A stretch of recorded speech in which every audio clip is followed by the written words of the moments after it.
Ben? Ben? Ben? Ben?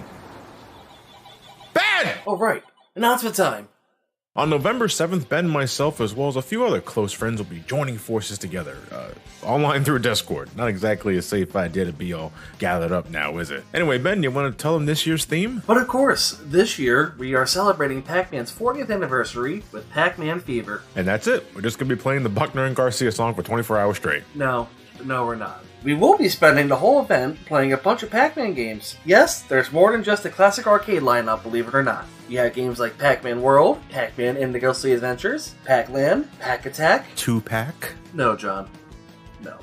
As always, we'll be raising money for CHOP, the Children's Hospital of Philadelphia, helping children in need, and in this year especially, they really need it. This year's major incentive prize will be a Pac-Man 40th Anniversary arcade machine. Look at this thing! That thing is a beaut. I want one for myself, damn it. It's a minimum $50 donation. It will be limited to North American residents only. I know, kind of a change of how we usually do things, but to make up for it, we will also be giving away a Nintendo Switch. A minimum $25 donation, and everyone's eligible for that. You can live in Pac-Land and we'll somehow get it to you. And as always, we're not alone for this adventure. You got myself, Ben, my uncle, and my family from SGB returning from some laughs, but we also got some guests, including, but not limited to, Chris Clark from the PJ Campbell Network, my co-hosts Nathan, Dan and Pat from Console Wars, The Pituation from WMMR, Tony Pearson, Dean DeFalco from Geek Aid, Kelly from Florida, the Mad Hatter from Radio Bucks, King K, and a bunch of others that they answer their voicemails. That's November 7th starting at noon EST and ending the next day at noon EST, and it's not in the middle of daylight savings time ending this year. Oh my god, this year is saved. And as before, it will be simulcast on YouTube and Twitch, covering both bases there. It's Pac-Man Fever for Extra Life's game day. Come on down and watch a yellow dude and his girlfriend gobble a whole bunch of balls.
Well, that must mean it's Friday or Monday, I guess, depending on the day. But we're back. It's the Scary Movie Squad. I'm going to miss that intro because this is like the penultimate night. I'm using Mark Ellis's favorite word in the entire world, penultimate, of the Scary Movie Squad.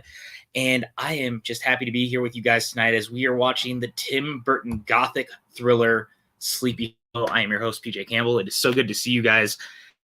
What a journey it's been, and we are at the end of Halloween. We are at the end of all of this. This was a long road, and with me, as always, is my companion in crime, Mr. Chris Clark. Hi, my friend. Oh, this is going to be fun. This is the best, one of my favorite horror movies of all time. One of Tim Burton's best. Sleepy Hollow is a masterpiece. Are you excited, BJ? Dude, I am, and like you, I do think this film is quite the masterpiece. There's so much to break down in this, but real quick, we got some stuff going on, don't we? Yes, we should probably go over it. Yeah, tomorrow, as you said, our last Scary Movie Squad is going to be a double feature of Trick or Treat and Halloween 2018. That's going to be phenomenal. And then on Monday, we start Scary Movie Squad with Batman Returns. But then don't forget on Sunday, as always, is the Sunday evening unwind. On Tuesday, during the election, is going to be the PJCN Safe Space on November 3rd, starting at maybe 9 p.m., whatever. It'll probably be earlier than this at this point. It's sounding like we're all probably just going to want to be on stream together, drinking and playing games, because God knows we're all going to need it. Yeah, and then Wednesday, as you saw in the intro, we're going to be doing this entire next weekend. I think for the Children's Hospital of Philadelphia for CHOP. Part of that is on Wednesday. We're going to be going through for Suddenly Soundtracks retro video games with Some Call Me Johnny and his crew. It's going to be fun. It's going to be on Sully's Twitch, so make sure to check that out. And then on Friday is a Merry Movie Squad, which we haven't announced yet. We're going to announce that slate on Sunday, so it's going to be a tomorrow night. Tomorrow, yeah. Yeah, tomorrow night. Yeah, it's going to be fun. We're very busy for the next couple months. So it's speaking of being busy, we got something tomorrow morning too, and this is weird. We don't normally do stuff during the day, but starting tomorrow, we are going to be doing the PJCN water cooler chat, which is us doing Mandalorian recaps. Any recaps of shows and things that we're doing, you'll be able to find here tomorrow morning, 12 p.m. PDT, 3 p.m. EDT. We're going to be talking all things Mandalorian Chapter 9, including the fact that Timothy Olyphantastic is in it, which is really awesome. It'll be myself, Sean Sullivan, and Maxwell Haddad, and I cannot wait. It's going to be fun. So, and if you haven't seen it, Mandalorian is amazing. So just be sure to check it out. And of course, we have a Patreon now, Chris Clark. We do. And look at that, you guys. Look at all the memberships and tiers that you can join. Come hang out with us in our Discord. Come and get really cool Box bloopers and things like that. And speaking of Box, if you haven't watched Box 2 yet, please go watch it. Please learn to understand the box beam in a way that not everyone can. And I am just thrilled with everything we're doing here, man. And last night, I mean, if you were a patron, we did a whole Patreon Q&A that ended up lasting 3 hours. 3 hours talking to you guys, and it was so much fun. So thank you guys for doing that. And who was with us on that last night was none other than Tim Franco. Hi, my friend. Hello. How are you, sir? I'm tired. Yeah. But I'm good. I'm excited to watch this movie. I like this movie a lot, but I actually haven't watched it for a couple years. But I am a big fan. I love the atmosphere and the time period it takes place in, and it's good. It is. It's really Lots good. Of heads flying. There is so many heads flying, and one person we know who loves seeing heads fly is our favorite person in the world, Miss Kristen Smith. Hi, Kristen. I'm not sure why that's my calling. Because you wanted to put Sean in a box once, and that box was a coffin. Watching people's heads fall off is my favorite thing to do. Yeah. Well, you know who else is here tonight, you guys? We have a very special guest tonight. We've been waiting for this, and I know how excited Kristen is as well. We have Aaliyah Moore. Hi, Aaliyah. Aaliyah's here. I know, I'm so special. Just so special, you guys. It's fine. You are special. Don't worry about it. Special musical. I just want you to know that I have so much Sleepy Hollow theme stuff going on right now, and you can't even see like 80% of it on my cam. So it's just for me. The themedness is happening a lot here tonight. Look at Mike K's even already happy to see you. Hi, Aaliyah. Everyone here already loves you or has loved you from all your work you used to do on all the belts. So we're excited to have you here. But Chris, who the hell is the Pumpkin King? Why is there a sixth person in here? What sixth person? There's a sixth person down here. What the fuck is going on? I didn't invite anyone else. Did you? No. I wasn't. Who is this? Who the hell is this? Who the hell is the Pumpkin King? I mean, Jack, obviously. Darkness falls across the podcast. Oh no! The midnight watch-along is close at hand. PJ crawls in search of blood to terrorize y'all's neighborhood. Oh my god! And whomever shall be found without the streaming service for getting down must stand and face the commenters of hell enwrought inside a subreddit shell. The foulest stenches in the air, the funk of schmodown years. And soundtrack ghouls from every iPhone are closing in to stream your doom. And though you commentate to stay alive, your view count starts to shiver. For no mere mortal can resist the evil of the Watchalong. Oh my god! Is that Patrick Hogue? Yes, I'm back. I mean, Young Pat. That's his name. Does anyone still call you that? Young Pat? Or is that back from the old Showdown days? Oh my gosh, that's a throwback. That's like a Hot Ones like deep dive into my past history. Oh my gosh. Young Pat.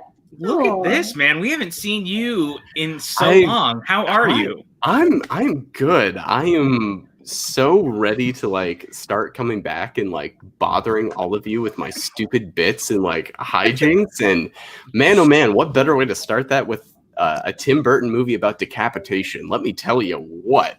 So yeah, I'm back. Hi everybody. Dude, That was good. pretty epic. It really was. Thank you. I literally wrote that in 30 seconds while I was like, oh man, PJ needs like an intro for me to go. I especially liked the slant rhyme of blood and neighborhood. Yeah. I didn't even anticipate that. That's very sneaky. But very it turns proud out of you, man. Watchalong does not have the same like ring as Thriller, but we're gonna go with it. But I it's good to be appreciate what back, you're doing. everybody. Hi. Hi, man. I mean, we know you've been busy and stuff, so it's good to just like see your face again. Hi. How you know, it's good to have my face seen and to like be amongst friends for the spooky season and just sit and watch movies because I'll update everybody on what. Oh, thank you, Matt. I'll update people on. I've been working on a job, and turns out during COVID, that's still the same as working on anything else. But I'm excited to be back, guys. I missed you. Here I am. It's so funny because you were like a big part of. We were like, Hogue loves horror movies, so we're gonna do 2 months straight of horror movies. And then Hogue was like, and I'm working, and I'm never gonna be on any of the watch alongs. Hi guys. Sorry, my bad. It's fine. I replaced you with Tim. Tim, I'm so sorry. That is the beating stick of this watch along channel, and I'm proud that you took up that mantle. Tim can take it. Yeah, I can take it. Well, guys, if this is your first time here, welcome. We're really glad to have you. And what we're going to do is, if you've never been here, we watch a movie with you and we commentate it and we have a good time. It's on Netflix right now, so as long as you have a Netflix account, it's here until the 1st, I believe. So you got 2 more days to watch it. But if you're here right now, it means you're here to watch this with us. What I'm going to do is I'm going to count down from 5. As soon as I say go, we're going to hit play, and we're all going to watch Sleepy Hollow together. And this should be a ton of fun. I am so happy to be joined by Aaliyah, who loves this movie, to have Pat Hogue back, to have all my favorite people here. If you don't have Netflix, I will recite the whole movie for you, because I probably can do that because I've seen it so many times. Oh man. Matt wants to know what you're drinking, by the way, Tim, before we start. I'm drinking a smoothie sour from Drecker in North Dakota, and it's called Brains, and it's the blackberry passion fruit and pineapple version. Oh my god, that sounds amazing. All right, guys. It seemed appropriate. It does, especially for people who lose their heads. So with that, I'm ready to start if you guys are. Are you guys ready? Mm-hmm. All right. Never been more ready. I'm going to count down for 5. As soon as I go, we're all going to hit play, and we're going to watch Sleepy Hollow together in 5. Wait, is it on 1 or on go? No, when I say go. Okay. It's my every time. technique, Aaliyah. It's Okay, on go. okay.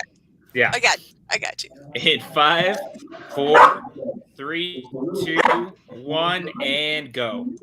Bark. Yeah, Okay, for you. PJ, I'm back. I have to start with a pretentious film thing. Emmanuel Lubezki shot this movie. What the heck? I might be behind already. That's okay. I might. It's all right. Something already. Mine took a second to play too. It was like Mine also buffered. What's that about? Mine, I wasn't on the screen because then it auto plays, so I had to select the thing, but then it didn't autoplay right away, so then I had to press play. It's all good. You guys It's goofed all right. it so hard already. I'm never going to be invited back to this show. Oh yeah, you're invited back whenever you want. Are you kidding me? If there's one thing I've learned, but it might have changed in my 2 months I've been gone, is that technical capabilities are not necessary for the PJ Campbell watch along. So like Capability. Damn you, Canada! This is easily one of Danny Elfman's strongest scores. It's in I the agree. chat. Yeah. It says it's not on So Netflix good. Canada. I know. I was like, really? That surprises me. His name is talk to your Canada people. Rocks.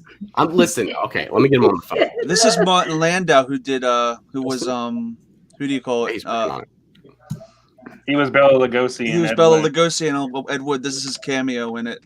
You'll see almost everybody in this film worked on Burton's other films in some way, shape, or form. Yeah, they're all I very. just rewatched Dark Shadows last night, and basically all of the the casting director, the costume designer, like all of those people are the same. And I recognize their names because I've seen this movie so many times that like I know all the credits. Yeah. This movie has Albus Dumbledore, Emperor Palpatine, Uncle Vernon, and Count Dooku all in the same film. Very Hammer horror-like, if you want to look at it that way. And what's so interesting too is that originally this was not a Tim Burton film. If you guys notice, Francis Ford Coppola is one of the credited producers. He was going to make this movie before Tim Burton. I mean, it makes sense because he in the early 90s, he made Dracula. So. Right. Totally. Well, and it's like, it was still in that period where like Tim Burton doing this project was like really exciting. Whereas now you hear Tim Burton, you're like, oh, okay, it's gonna be like over CGI'd.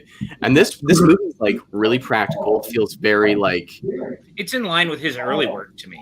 Yeah. And even with this like skeleton of there's like, the pumpkin. There's the pumpkin. My jack-o'-lantern. Yeah, and that totally looks like Jack from This Is Halloween. From that sequence. I carve that same jack-o'-lantern every year. Yep. Because I'm obsessed with this movie. It's a great jack-o'-lantern. It is, right? It's a good scary face. But it's funny, Aaliyah. Oh, sorry. Go ahead, Kristen. I was just going to say my favorite thing about this movie was when Aaliyah and I talked about it so much that Chris Galiski wrote a couple questions for it for the Schmodown. And we literally were like, hey, those were for us, right? And he's like, yes. Yeah. Yes, they were. Is that like cheating? This is a great shot right here. But the one when we get to the end of the movie, the logic of the carriage rider losing his head doesn't make any sense. That's okay. We still stand headless. Yeah, carriage. I get it. But if you guys know what happens later in the film, the carriage guy losing his head makes zero sense. Let's just say that Chris, maybe the carriage rider like had kind of a shady history. Like, may not have been you don't know. Clean-cut guy. Real quick to Kristen's point, by the way, of Chris Galiski writing things for people. Thank you for everyone who watched the horror free for all today. There was a bunch of chat who are regular watchers here who are like, we know those answers because we do the watch-alongs with you guys. And at one point, someone was like, PJ loves Donald Pleasance. And we're done. Donald Pleasance. Yeah. No more. We're never done with Donald Pleasance. No one is ever done with Donald Pleasance, sir. I also love how this film kind of like deals with the transition from the 1700s into the 1800s. It's not something you see very often. Well, it's very Oh, sorry. Go ahead, Aaliyah.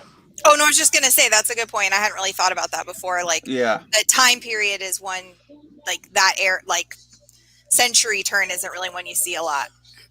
And it's very like Aaliyah, like earlier when you said this is a movie that you rewatch constantly, like this. I'm a huge Tim Burton person. Like he's kind of like the film student's like director of like, oh, that's what an auteur is. You can know his style, you know what he feels like.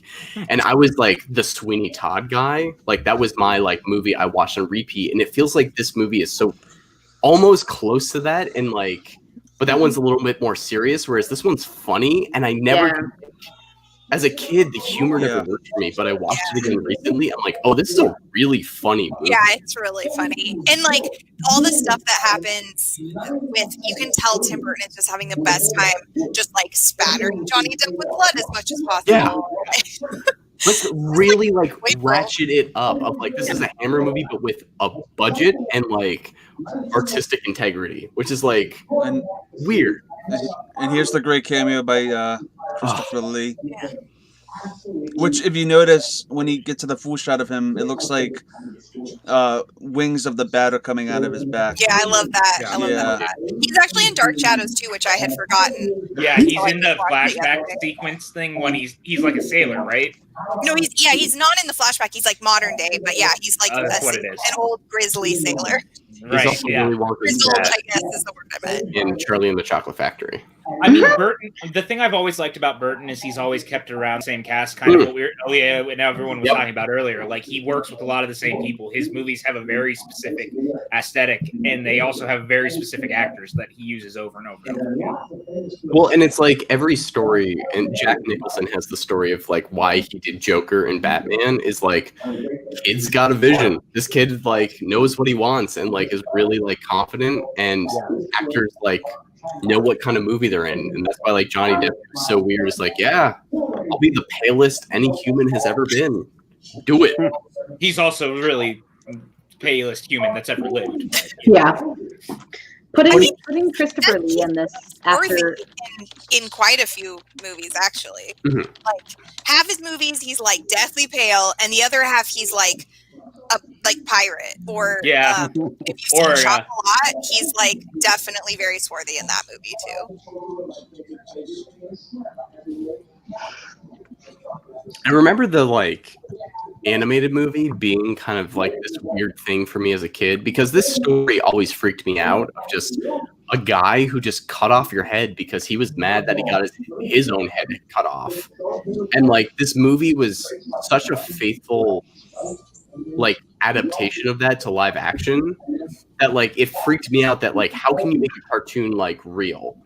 And it was so hard for me to watch it again because it was one of those nightmare movies that I was so afraid to come back to. And Christina Ricci is the perfect person to be in this movie with Christina Ricci so everybody. much. Yeah. This title sequence is awesome. So good. This whole part is just so good. The music. Yeah. It's very well. And then you see all these names that you recognize. Yeah, it's true. Also, this movie, without being specifically about Halloween, just has such a good fall Halloween vibe. It takes place around Halloween, but they never specifically there's no, it's not this is about Halloween, but it's so good. Yeah, and then it takes place during New Year's Eve at the end. What a great holiday film. Yeah. Well, we're definitely not doing a watch along of that on New Year's Eve. Why not? Because we have some other holiday movies. There's that name, which is kind of problematic, but other than him, everybody else is awesome. But shout out to Tim Burton for the old school, every actor gets their name shown, the drawn out title sequence. Yeah.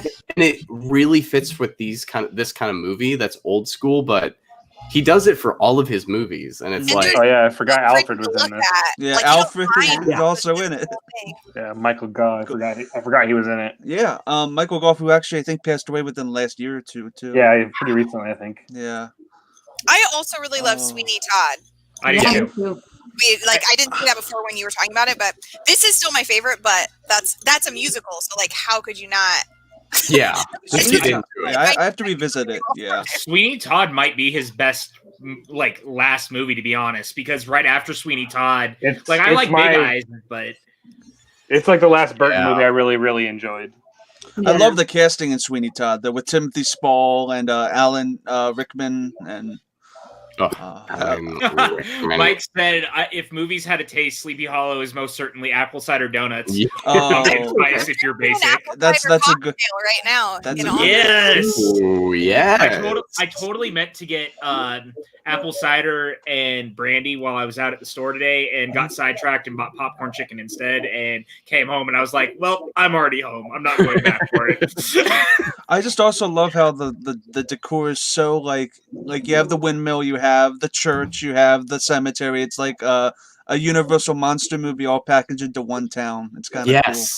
And it's so good at giving you what the town feels like and the geography, because we're going to do a lot of stuff in it, and this is what it is. And the entire town was built from the ground up, so all of these are real buildings too. Yeah, and he calls back with the casting too, because you cast Christopher Lee, who is really known 60s, 70s horror icon, and then you have him one of the first people you see in the movie.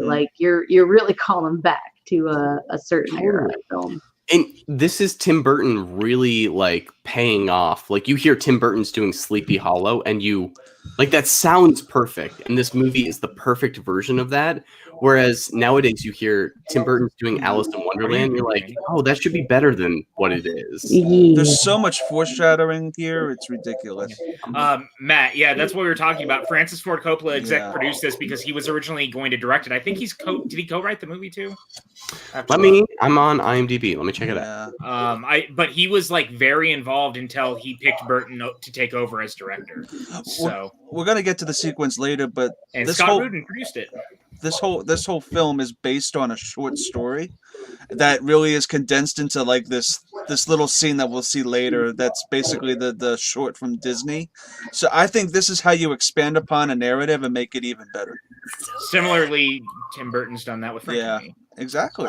PJ, I don't see any credits for Coppola Francis Ford Coppola, but I wouldn't be surprised if he like totally had influence over it. Yeah. And, like, I couldn't remember. I just remember he was very, very hands-on and involved. Those two making out is not totally going to come back later on in the movie. God, this whole movie is just like peak aesthetic. Yeah, it is. If I could only have one aesthetic for the rest of my life, it would be this movie. Yes. So we're gonna play a game. We're gonna I Spy the Harry Potter actor. Okay. Is this a drinking game, Chris? Because I will be dead by the end of this. We won't be doing very well. I don't think. Casper Van Dien. Yep. And then she. It's funny that her boyfriend is Casper, and she likes Casper in the Casper movie. There you go. God, I had such a big crush on Casper in that movie when I was like 10 or whatever. Like real boy Casper, or like Also, tiny I white don't know ghost if Casper. anybody. No, like boy Casper. Devin Sawa. Also, if you are not following Devin Sawa on Twitter, you absolutely should He's the because best. he is a gem. Devin Sawa? Oh my god! Yes. Yeah, The he's great Michael Gambon and All right. and she plays Rita Skeeter. I forget her name, but the Miranda both Richardson. Miranda Yeah, Everybody Two drinks. drinks. the great. So there's Dumbledore. There's Rita Skeeter. There's the guy from the principal from Ferris Bueller and Beetlejuice, and he's not a good person. And Mom and Dad Saved the World. Yep. And And Howard the there's Duck. Casper Van Dien. There he is. Okay. And there's Matt- Uncle Vernon. Not in anything else. And there's Uncle Vernon, and there's Emperor Palpatine. Matt Myers wants to know if any of us watched the Sleepy Hollow TV show that was on Fox. I definitely did. I saw the I've pilot. never seen it. I've seen like half of it. I feel like I watched it one year around Halloween, and then Halloween was over, and I got distracted watching Christmas stuff and never finished it. That's But I fair. really liked it a lot. To be honest, I think that like the first two seasons are really good, and then the third season kind of went off the rails, and that's when it got canceled anyway. So it crossed over with Bones in that season too, which was like the weirdest thing ever. I've seen that part, yeah. This is one of the best scenes Yeah. in the movie with the founding fathers and them telling the story. Gosh, this is Yeah. like. I don't want to say this is how. And there's period Argus should be Filch, right? done. This cast is so awesome. It's so good. You have Richard Griffiths, you have Michael Golf, you have Michael Gambon. Really, Brandy. I recommend watching Harry Potter, but also only if you can do it for free at this point because we don't support J.K. Rowling in these parts. Yeah. You can always just watch Sleepy Hollow and you get a good taste of those movies anyway. I can't. Oh man. Oh, I I also- don't know this.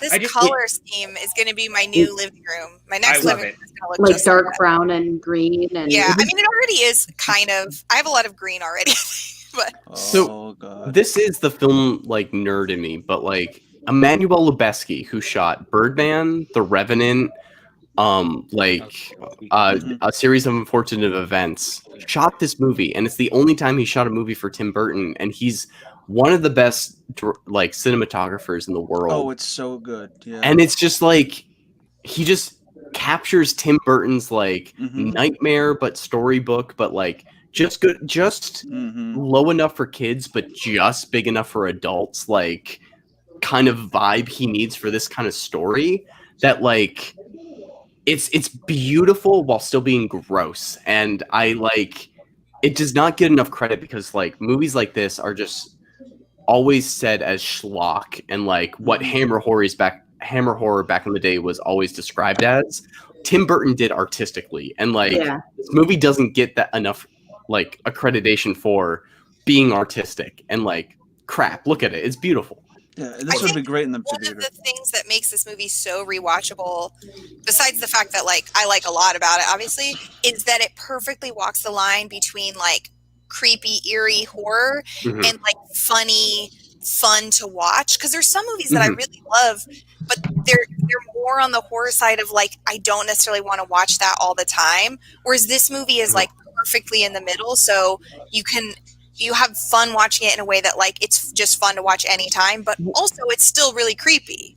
Well, and we're about to get into it, but like the Headless Horseman is Christopher Walken. Yeah. This That's entire ridiculous. sequence, it's this casting. This casting. I'm gonna take your hand. it's going to be crazy. It's going to come off, and you're not going to be able to Like, understand. basically, this is only R because of a lot of blood. Yeah. I think some of the decapitations might have had something to do with it yeah. as well. Well, I mean, blood goes with decapitations, right? Yeah. I mean, and Tim does a great Christopher Walken. That's a good point. Right? Yeah, he does have you heads. do. They're just not his own head. Wow, thank you. It's crazy. What a beautiful interpretation of that man's way of speaking. It's really crazy. It's crazy that Christopher Walken's only worked with Burton twice. This and Batman Returns. He should come back. I know. You would think, like, especially for how Tim Burton uses the same actors over and over again. You'd think he would be in more stuff. Yeah. Well, and how eclectic Christopher Walken is. This as well. scene has stayed with me forever. The little girl's face when she does this right here. No remorse. Fuck you. And she snaps the twig. Well, I mean, That totally won't come back later. Oh, this is so good. The close-ups are so good in this scene. Yeah. I should have cut to this in Box with the Revolutionary War. That would have been pretty funny. Chris, you could do a director's cut later. I could. There you go, a director's cut. And that's how we discovered electricity. Mr. Stevens, I don't know if this is a good movie to show in class. I remember in English class, my teacher showed Big Fish. He that's covered awesome. up the lady's butt in the scene where he goes swimming. Oh, because he's like, you guys can't look at this woman's butt. I had all right. I had a science. My 7th grade science teacher. We would watch movies like a couple times a year for like a fun day, and they were always movies that. And he would self-edit like stuff out. So he would any swear words were taken out and replaced by his voice saying something ridiculous. And then so we watched Dumb and Dumber, and you know the scene where he lifts up her dress and you see her butt cheeks. Yeah. So when that scene happens, it cuts to Mr. Eichelberger's classroom, and he takes a pointer and he points at like a skeleton, and he goes, "Gluteus maximus." I'm so proud of that. He was I'd love to have those copies of his versions of those movies. You know what? Teachers do not get enough credit. I agree. Release the Eichelberger cuts. When Dan was a teacher, he used to do really fun things for his students. I feel like that's a thing. That's awesome. Totally. That's a totally appropriate movie. I definitely didn't go in front of my Spanish class and convince everyone that Kurt Cobain did not murder himself with conspiracy theories. PJ, we need a visual reenactment. Yeah, I'm just saying that was a real thing that I did. It was very fun. We watched Top the makeup's Gun amazing. This is horrifying. And my teacher was so there's a sex scene, you guys gotta be careful. And it was behind 8 sheets of something and all in silhouette. And we're in high school. We know this is G-rated to us. It was a great moment. One of our high school teachers' daughter was a professional wrestler, and he just showed us videos of her wrestling in class. That's pretty cool. Yeah, her wrestling name was Becky the Farmer's Daughter, and she dressed up with pigtails and little crop jean shorts. That sounds like a threat of guys, don't fail. I love the trope of the sheep signifying death in this entire thing. If you see the sheep moving, you're probably gonna die. Is that true? Is that a No, in the film, yeah. It's just, and I love this shot. Tim Burton does not get enough credit for action. Yeah. He's really good at these moments and selling them and making them have impact. All the head decapitations feel I'd say authentic. A lot of his movies, when the action beats hit, they actually hit well. Yeah. The dude is good at what he does. The Batman movies, even the action beats in Charlie and the Chocolate Factory, those scenes hit right for a reason. Even the Sweeney Todd, yeah, really are sold. This guy in this family is some of the most. Yeah, we're gonna get to that. That guy's the British. He's the British officer in Last of the Mohicans that ends up sacrificing his life to save the girl. He should totally be played by. I think his name's Duncan. I don't remember his name. But yeah, if anyone's seen Last of the Mohicans, he's a.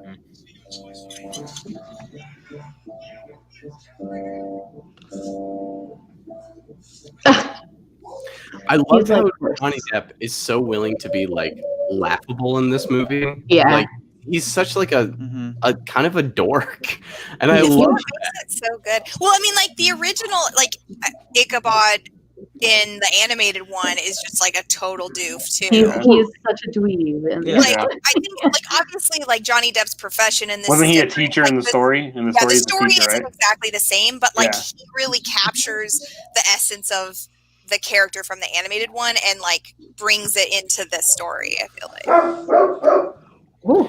Gallifrey agrees. This is also in an era where I don't think they had coroners, so yeah. Yeah, because that's like his whole thing is that he's like on cutting edge of sort of that kind of science, and everybody thinks he's crazy. I also kind of like that. Oh, sorry. Go ahead, Tim. Oh no, if you're making a real point, mine's more of a joke point.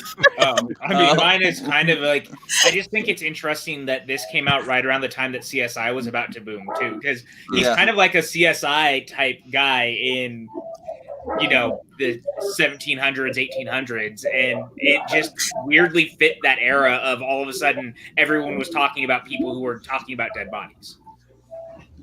Well, and it's also like the John Mulaney bit of like back in the day, like without crime scene investigation of like, detective, we found blood on the ground. He's like, gross, clean it up. Right. That's disgusting. And it's just all these people are like, all these bodies don't have heads. And Ichabod gets the one like educated person that's like, let's look into it. They're like, never use the body. Why not? Because Brandy says, I wonder if Walken didn't show up in more of the films because he would want the roles that Depp got, and it just went to Depp instead. I doubt that. I doubt that. Well, yeah, I mean, Walken at this point had kind of moved into doing cursory character acting versus leading things. Yeah. Because the 80s was really when he would lead things when you look at stuff like The Dead Zone. But once the 90s and the early 2000s came around, that's when he started becoming the meme Christopher Walken, if you will. And this movie fit that. It just, I don't know if there was any place for him to fit, because I can't think of any movie that Tim has done where he would have fit in it. So well, and it's also that Christopher Walken and Johnny Depp are not the same kind of actor. Like Christopher Walken, the joke with him is like, does he know he's weird? Like, is he in on the joke that we all think with Christopher Walken? And he did do that music video. And like exactly, Fatboy Slim and all that stuff. Johnny Depp like actively chooses not to be like a leading man in the way that normal leading men are. Right. Like he's choosing to be weird, whereas like Christopher Walken is inherently weird. So it's like they couldn't have the same career. Yeah. And of course these glasses would later show up in the National Treasure franchise. Yes, that's true. I like how his one eye is huge. That'd be a great scene though if Nicolas Cage was like, I found these in a Tim Burton movie. Signed for them. Man, remember when Nicolas Cage and Tim Burton were going to make a Superman movie? Hey, don't. What a time. That talisman foreshadows one of the best scenes in the film. I also cannot recommend enough. If you don't know that story, please watch The Death of Superman Lives, What Happened by the late, great John Schnepp. It's just a brilliant documentary. I feel like that kid is someone. Does anyone know who that kid is? He looks familiar. Nope. Which you mean like is he in other stuff? Yeah. Also, so what I was going to say earlier, Jeffrey Jones's hair reminds me of one of those, you know, that species of baboon that has like the side afro thing going on. That's what he looks like. He looks like Shaka or whatever that horror movie is about the baboon. Now this is where you first get the signs that things are not all right. Chris, was it the part where the dude started beheading people that things were not right? No, I mean I know that, but no, that was fine. They're fine with that part. It was a joke, Chris. I'm just. I know. The thing I brought up about the guy with the carriage, why it was weird that he got beheaded. We're gonna start getting hints of why it was weird that he got beheaded. What is this kid's name in the movie? I don't know, but it's something Mazbeth. It's Mazbeth. It's Jonathan Mazbeth. Yeah. Okay. Mike says, "Is it the kid from the Neverending Story?" It can't be Jonathan because Jonathan had to have been his dad because 2 years before this, the guy who plays Jonathan Mazbeth was a captain in Tomorrow Never Dies, and this kid would not be a captain in that movie. Yeah, he is only credited as young Maspeth. Oh, And I thought he was just also like he was named after his dad. You know. There we go. But maybe they never say it in the movie. Maybe he's in a lot of stuff. No. He's just in the background of a lot Here of we stuff. go. He's in Les Miserables. Now he's gonna. The movie. He's explaining that. Oh, he played the young Nucky Thompson in like the flashbacks on Boardwalk Empire. Yeah. Oh wow. That's where I know him from. So if you see, now there's this situation with the victims. There's 4, not 3. And I like how it gets into this kind of like murder mystery kind of thing, which is awesome. Yeah. Well, it's on murder. It's a family tree mystery or whatever. It's a whodunit. Who done it, and why is the horseman after them? family tree mystery. I love that as if that's like a regular genre of thing. Yeah, that's my favorite genre. Family tree mystery. The classic. You know, my favorite genre of film. I mean, Knives Out would be considered that, right? I mean, and Clue. Yeah. Well, I don't know. Clue isn't really family tree. Right? Haunted Hey Honeymoon. man, you don't have to be Haunted Honeymoon would be Yeah. family tree. Who done it? Yeah.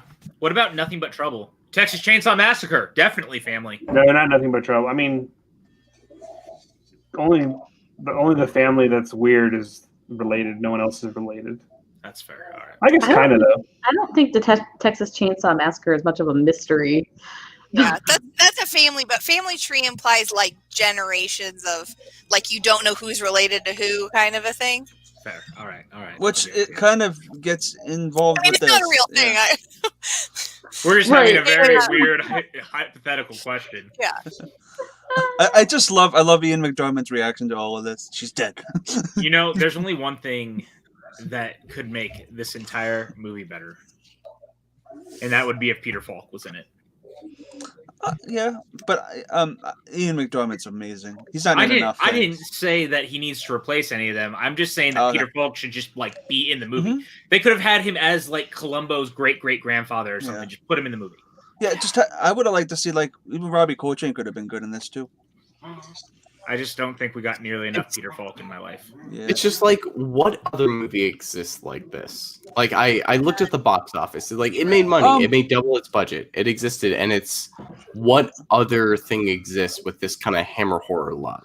I was going to say From Hell with Johnny Depp and Robbie Coltrane kind of has that same kind of vibe to it. But that's the only other comparison. There's one thing very specifically, and yet a lot of people don't love it, but The Nun is straight up a hammer horror film in the best way, and I love it for that. I mean, in the best way. I don't know.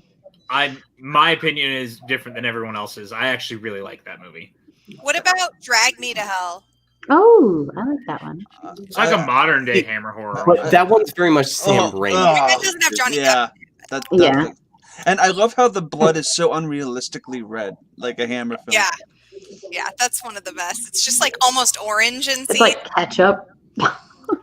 But I remember that being like Richard Griffith looks fucking wasted.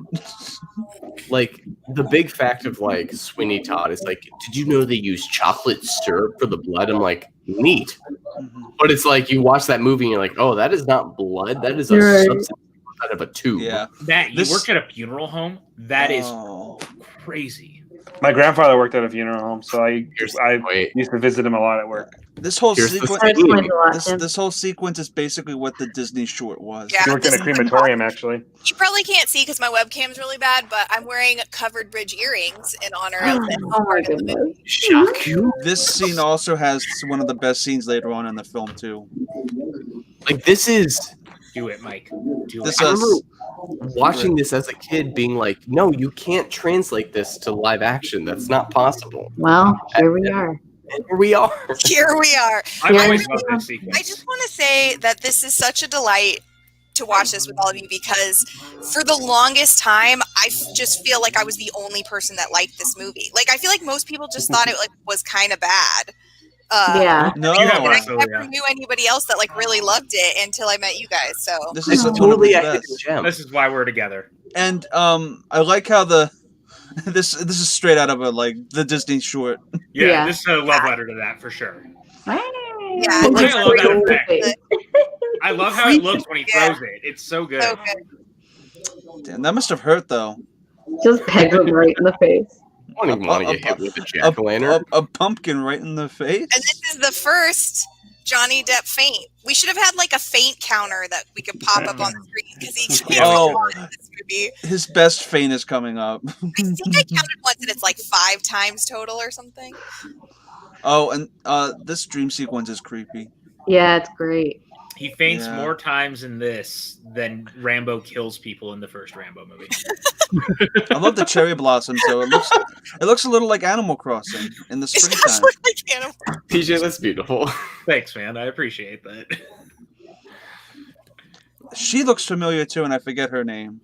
But I do love how Tim Burton is like a fantasy sequence, huh? Is a world with color, huh? Yeah. Right, yeah. That exists, you monsters. I actually wish his Wonderland looked more like this than the Wonderland he gave us in his movie. Yeah, not a baked bean fart of a movie. This whole this whole sequence and like the whole idea reminds me a lot. I think it influenced his decision to do the whole backstory of Willy Wonka a little bit because it's very similar to that. It is in Charlie and the Chocolate Factory, with his dad and stuff. Oh, shoot! I forgot one of my props. Is it the same? I agree with Mike. Yeah. You don't have to love this movie, but there's too much merit in the cinematography, costume design, and overall production for anyone to consider it bad. I 100%. So I just love how old school thinking. You twist a piece of paper and make it look like a bird is in a cage. You're a witch. Yeah. Heck yeah. Well, that's the mindset back then. It's the 1700s. Right. No, it's just the logic is Yeah. People were dumb. If she weighs as much as a duck, which means she's made of wood. So, a couple years ago, I made this. Oh my god! Oh man! Wow! Oh my god! Aaliyah's a witch. Yeah, we gotta talk about this. Guys, you should make one too. We're gonna have an election, and whichever side determines her to be either burned at a stake or drowned in a lake, we're gonna democratically figure this out. Yeah. And handle this as Americans. Come on, as Americans do. Christina Ricci's greatly cast in this. Because as we know, Americans just agree on everything, right? So exactly.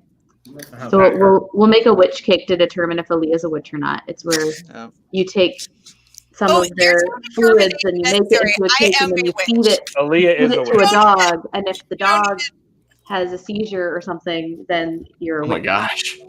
I never realized the spindle from Sleeping Beauty is right there. They did in Salem. But John O.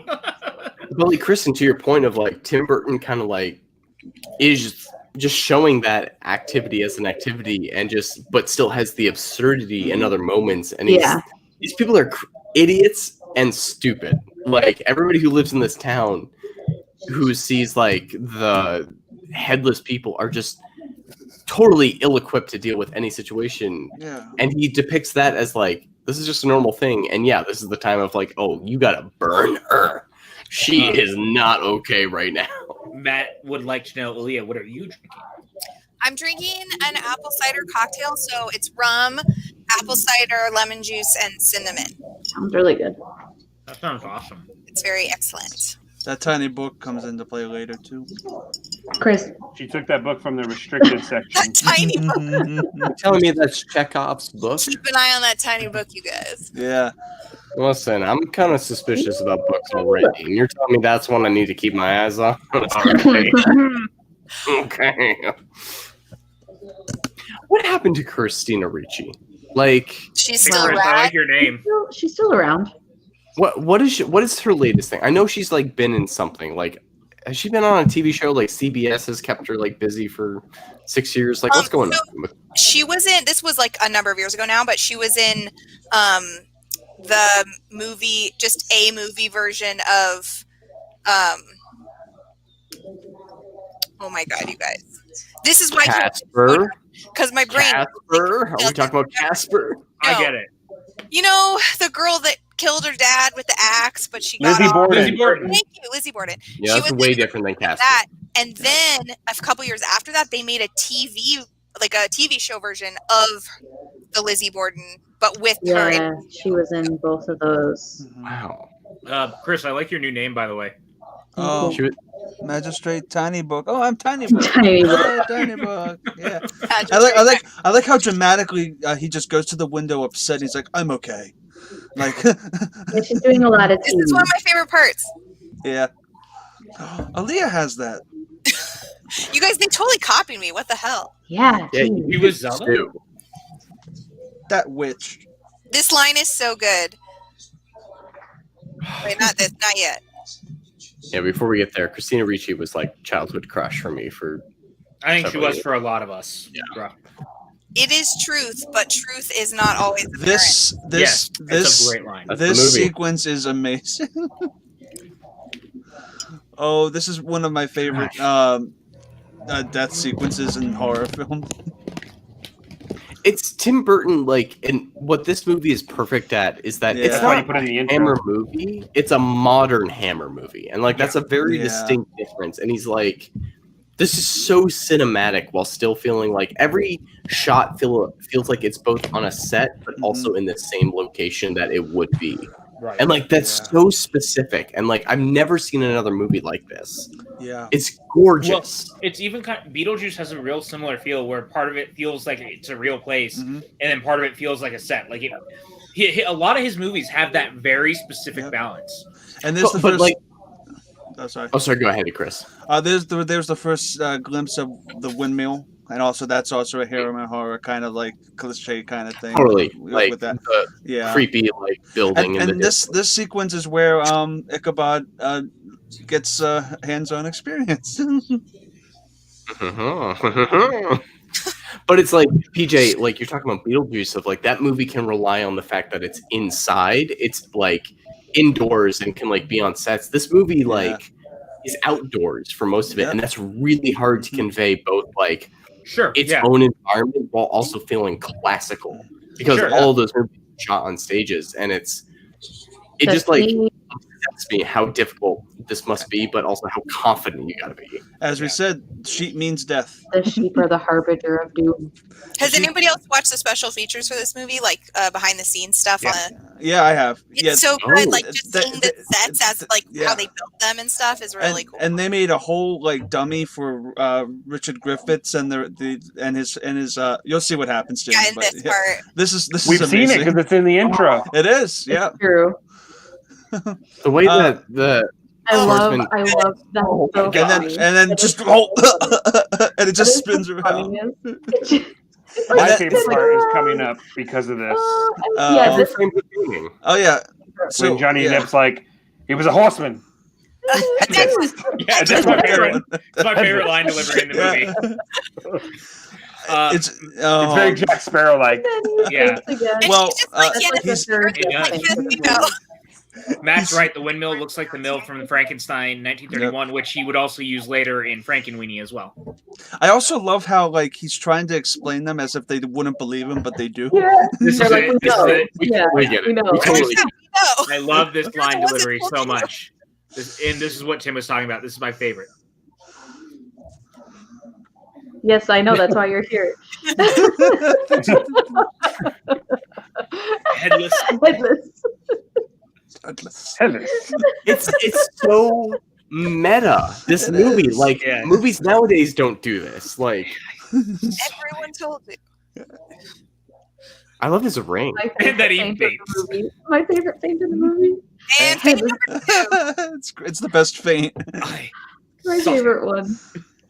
It's that's his third, I think. Clutching his little blanket. Oh, what did I miss one already? Yeah, the one after the kids threw the pumpkin. Oh, right. No, that was the first one. The second one was literally just before he wakes up in the bed. When the guys get his head cut off, and then So that was the third one. You're right. That was the third one. Yeah. It just comes so fast. It's hard. Right. He just keeps fighting. They really got a creepy kid. Yeah. It's not him, but that little kid looks like the little Bruce Wayne from '89 Batman. Yeah, a little bit. I think he looks like he could be Damien. I mean, look at that face. Oh wow. This is very eerie. Hey, it's like The Witch. I was gonna say. This is something from Willow. Yeah. It's crazy that Francis Ford Coppola was going to do this because it feels so inherently Tim Burton. I know. It feels like he forced this to exist. It's such a vision. I can't picture what it would be like if anyone else had done it. I really can't. iconic. It would be a studio movie in that kind of way. No, I agree. This hallway. Just the even like the way everything's lit is so specifically Burton, and that's what I love about this movie is like even when we did Beetlejuice, like there's very quintessential looks of all his films, and you can always tell when you're watching one. But this one specifically feels like what everyone thinks a Tim Burton film looks like. This and Sweeney Todd, like they are the quintessential. You think of Tim Burton, and they look like that.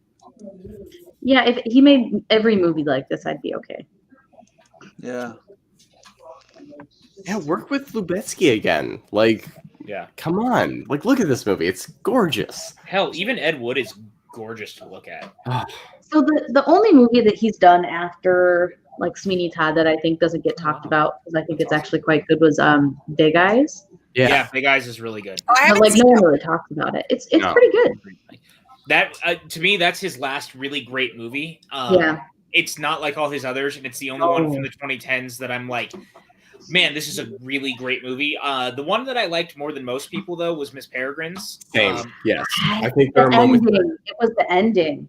I get it. No, I was into it until it ended, and I was like, ooh.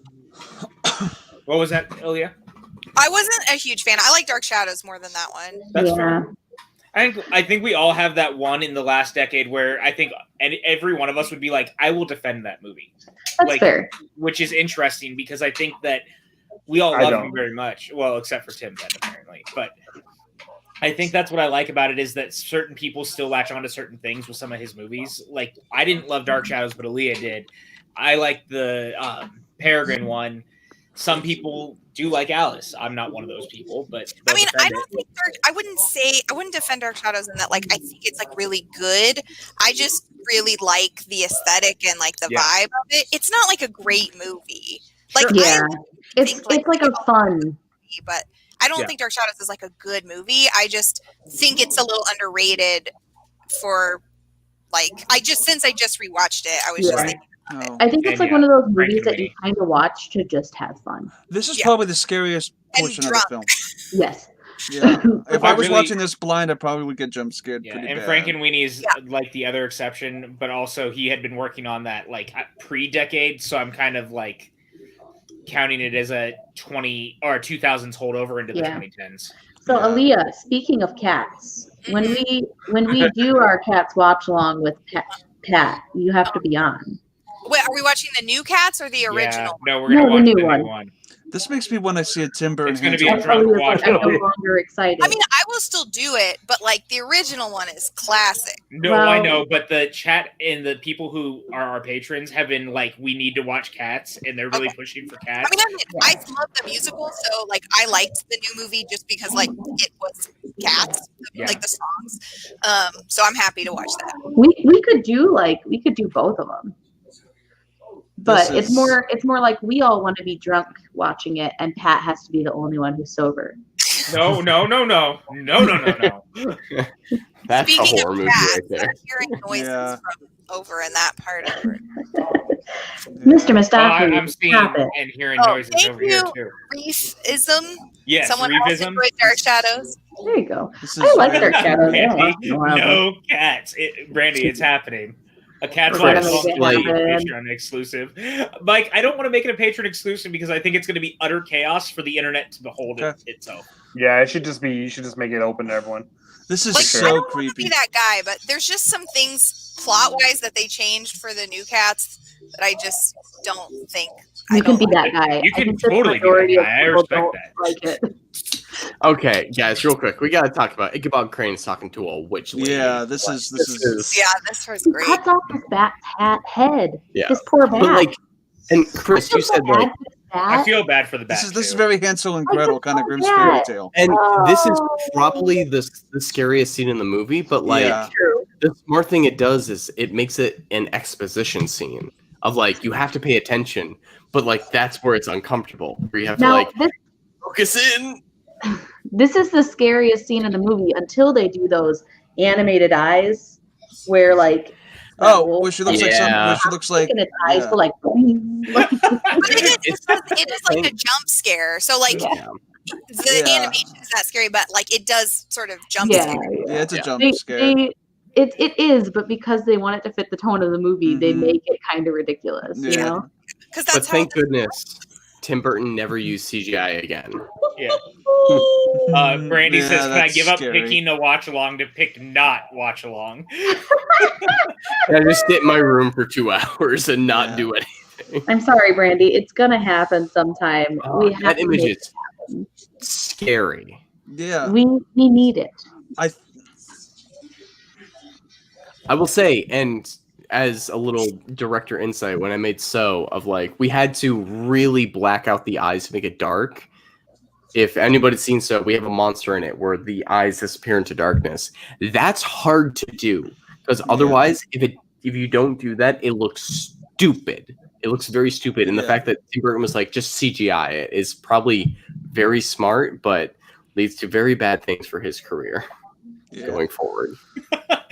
Mike makes an excellent point. Brandy, it's too late. We're at the point of no return as far as Cats is concerned. All right, let's talk this. I just want to make it clear. I do want to be on that Cats episode. Oh, we know. Oh no, I want to be too. Oh hi. Oh, hey, what's up? Oh, so I'm at Mama her house, and she said she was going to bed many hours ago. Hi. She lied to you.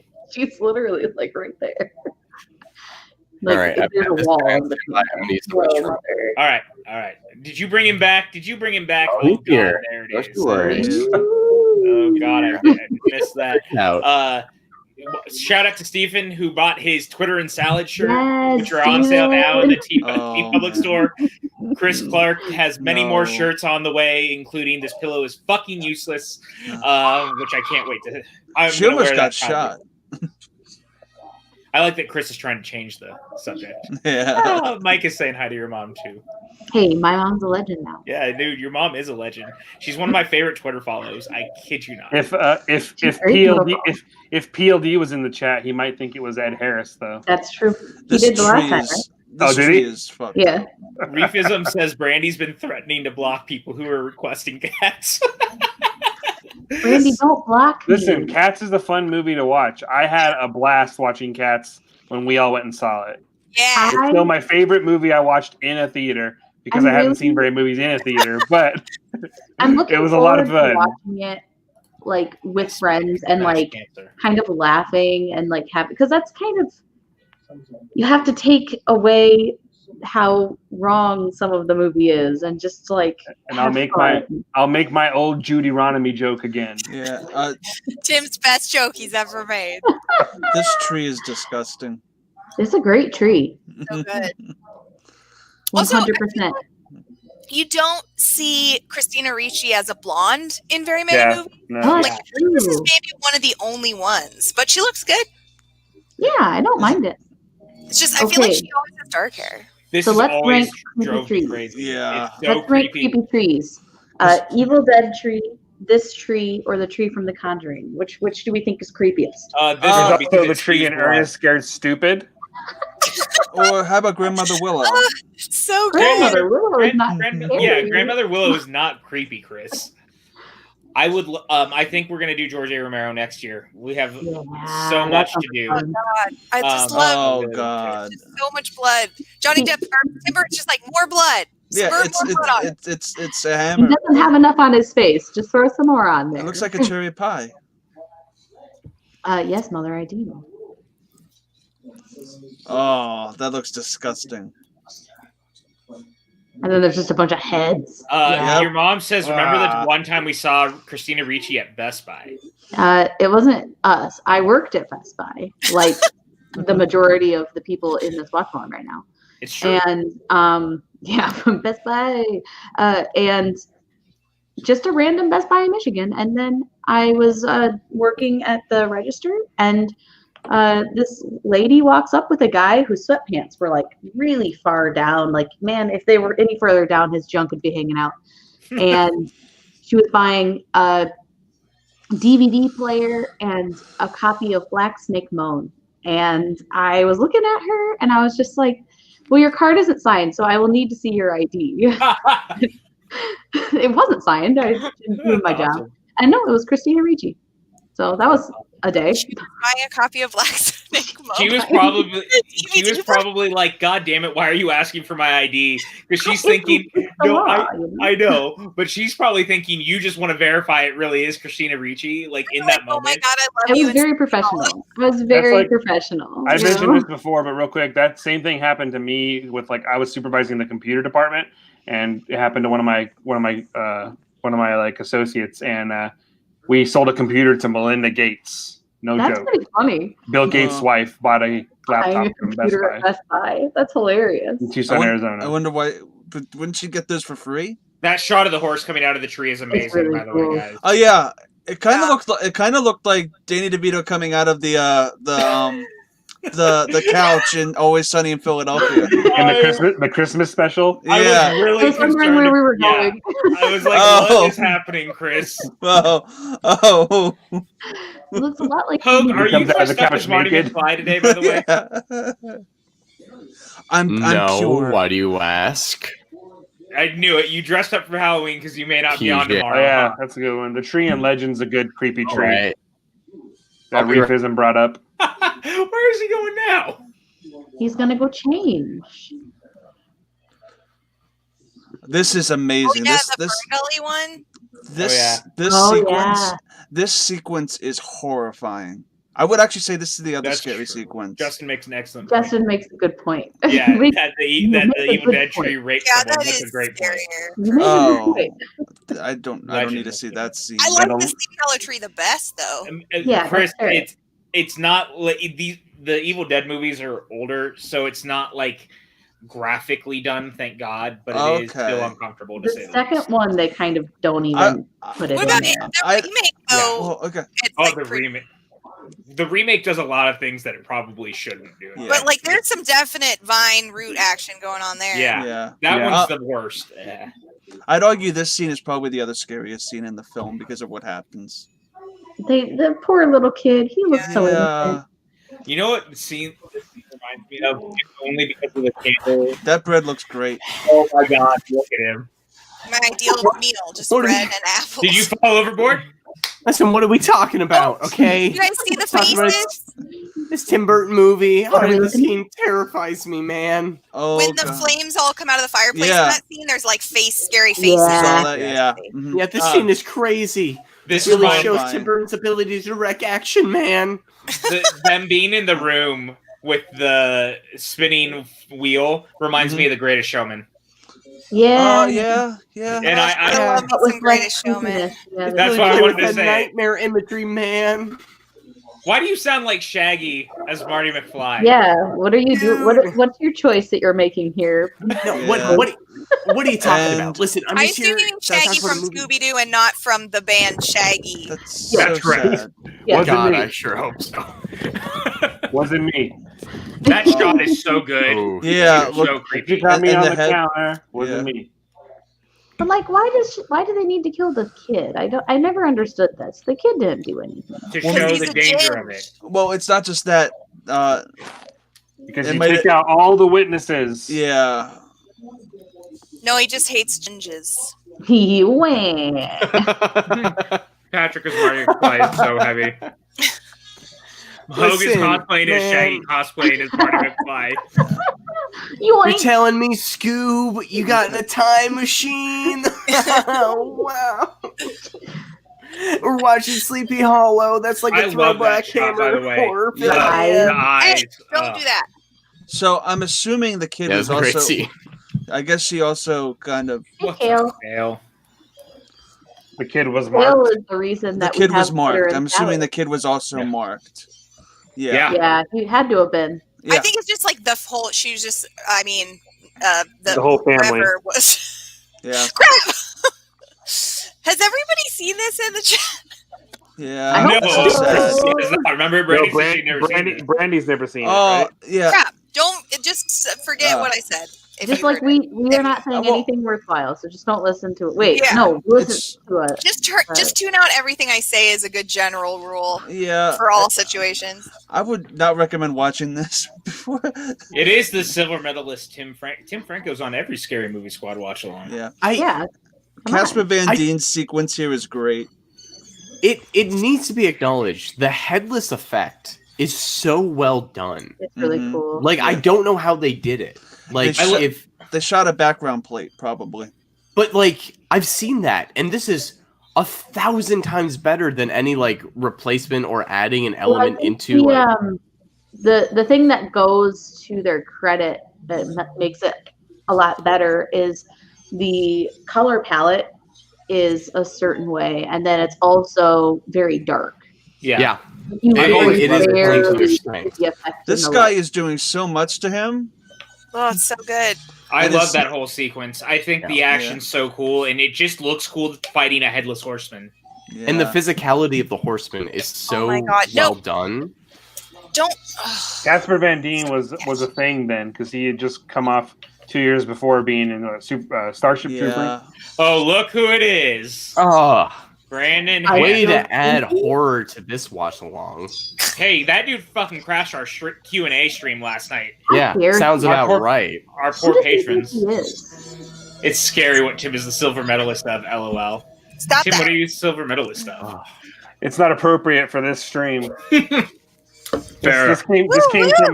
This came from a long night of Gucciverse with the Gucciverse people, so you can imagine what the subject matter may be. Listen, Tim, this is an R-rated movie. Fun fact, the first R-rated movie I ever saw in the theater was this movie. Oh, that's awesome. I don't know which one was the very first, but the one that had the biggest impact on my life was The Rock.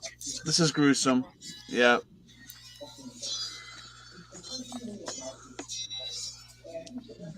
This is really good action. It's really good action. Like, this is... And, like... Oh, my gosh. Yeah. Wow. And it just gets sliced in half. Yeah. I have a weird first rated R movie, or at least the earliest movie I can think of seeing in theaters. And I'm positive I saw Predator 2 in theaters, which means I would have been 6 years old. And there's the other thing. That's hilarious. Oh, Predator 2, what a movie. Dude, I love Predator 2, by the way. Number one, Predator 2 doesn't get enough love.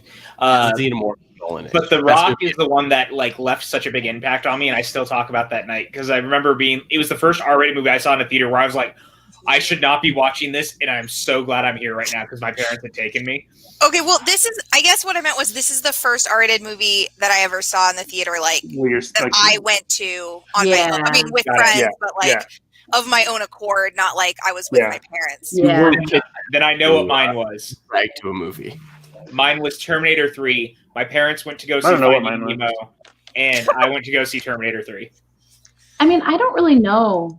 Like, the first one I went to without my parents, like, I can't really think about it. Maybe V for Vendetta, but that was like when I was in Sarju says, what's up, Hogue? Or maybe hey, Sarju, I'm back. Sarju asks about you a lot in the chat, so I know they're happy to see you. Brandon Hanna, is this the movie where Johnny Depp teamed up with Tim Burton? Yeah, I was about to pull that up. Look at this. They were clever. I think you're thinking of another one. Yeah. I think you guys, I'm just going to give you a pro tip for life. Don't eat pizza and then put on a corset. Yeah, okay. That's good to know. That sounds like her. I don't know why I even wore a corset. You can't even tell in my camera feed. Hey, you know what? You can tell. And that's all that matters. This final dream sequence is creepy. Yeah. You know, you're going to take it off after this, and it's going to be the best feeling in the whole world.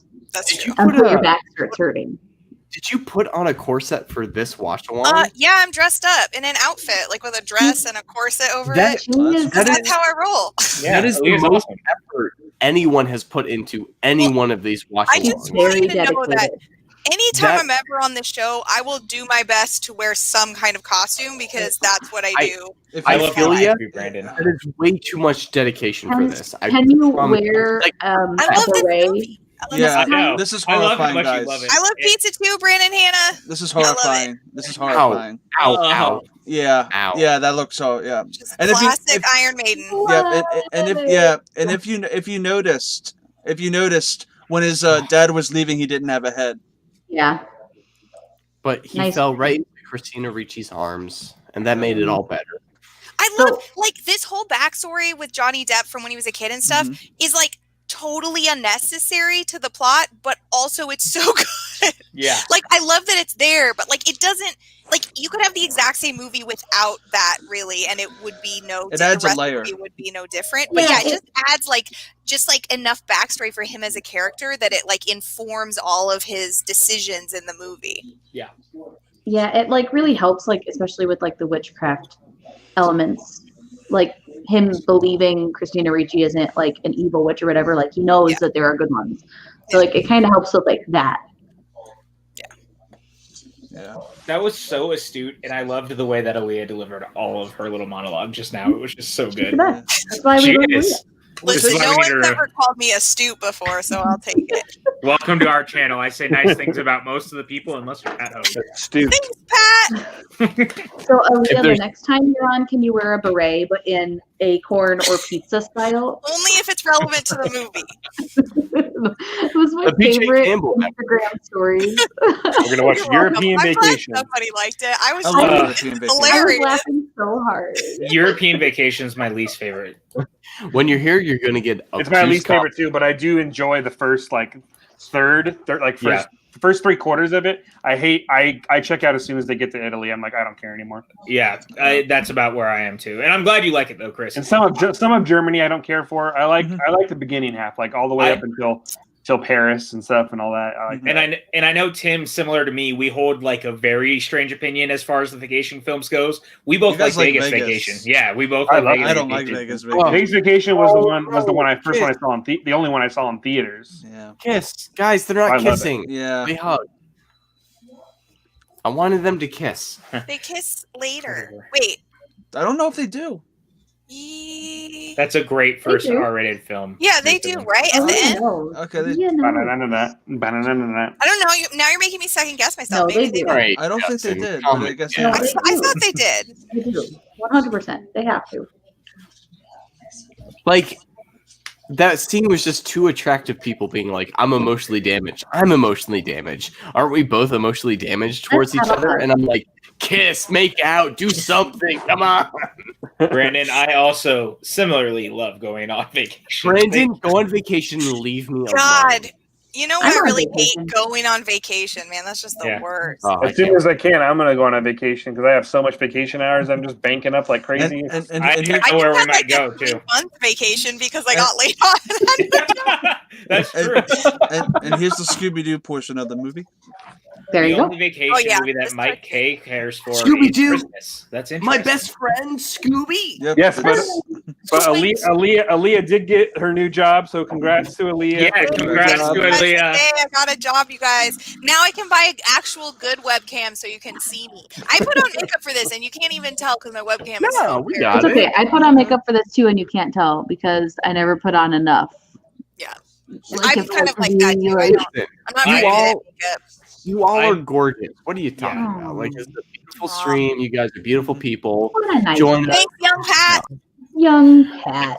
What a Gee Willikers. I'm upset. It is really hard to write with a quill pen like that. This might sound weird, but I'm going to put on makeup tomorrow night for whatever I'm dressing up as. I have a very, very very primitive costume. Chris, if you're not wearing clothes, I'm going to be very concerned. It's going to be King Kong. No. Yeah, don't do a Tubin or whatever his name is. A Little Red Riding Hood costume to watch Trick or Treat. So you guys can wear that. I mean, that's really what I'll wear tomorrow night anyway. But Stardrew, that is Aaliyah. Aaliyah Stardrew says hi. Hi, Stardrew.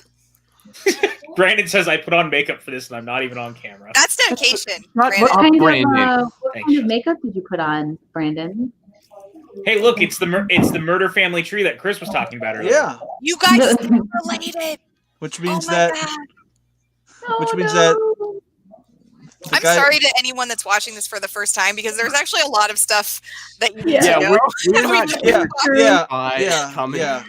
This is what is very important. Yeah, so this happens a lot, Aaliyah. Sorry. And they never answered the question what the driver of the carriage had anything to do with anything. Well, I mean, he will kill people if they get in his way. Yeah. He killed Casper. If you get in the way, he will kill you. Yeah, he killed Casper for no reason. Other than Casper got in his way. He was going after him. But the carriage driver was trying to get the other guy away. Yeah, and like to stop the carriage, he had to kill the carriage driver. So it makes sense. I forgot he was in there. I'm so sorry. We got a scare. Damn it! I was hoping I didn't. All right, Mark, you put that in the top. No, okay. Hogue and Aaliyah, you guys, and Kristen, you missed this on Monday. When we watched Hocus Pocus, when they showed, it was last Monday in Hocus Pocus, when they pull the sheet off the bed and Sarah Jessica Parker's underneath, Chris screamed. Have you not seen Hocus Pocus before? No, I have. I've seen this too. I just forgot about it, like I did here. Classic Chris Clark. I didn't expect Alfred to be in the closet. Classic Magistrate Tiny Book Club. Yeah. I want to put that on a shirt. Classic Magistrate Tiny Book Club. Oh man, there's so many in-jokes that this has become. And Aaliyah, welcome to the chaos that is our watch-alongs in the best way. I'm really enjoying it. I have a big table of contents. I've missed this shenanigans. This is the one thing that gets me through COVID. Oh my gosh, Watching movies with my friends. Like 5 hours long. Yeah. I've already started working on it, Mike. I'm doing an entire supercut of all the times Chris screamed. Woo. Oh, the last sip was very rum at you guys. Oh, I love when that happens. It's like all rum at the bottom. Yeah, basically. Ooh. Matt says, if I dressed up for Halloween, I'd probably dress up as Sam Axe and Burnos just because I have the Hawaiian shirts for the look. Bruce Campbell is a goddamn treasure and just an honorary member of the PJ Campbell Network because we share the same last name.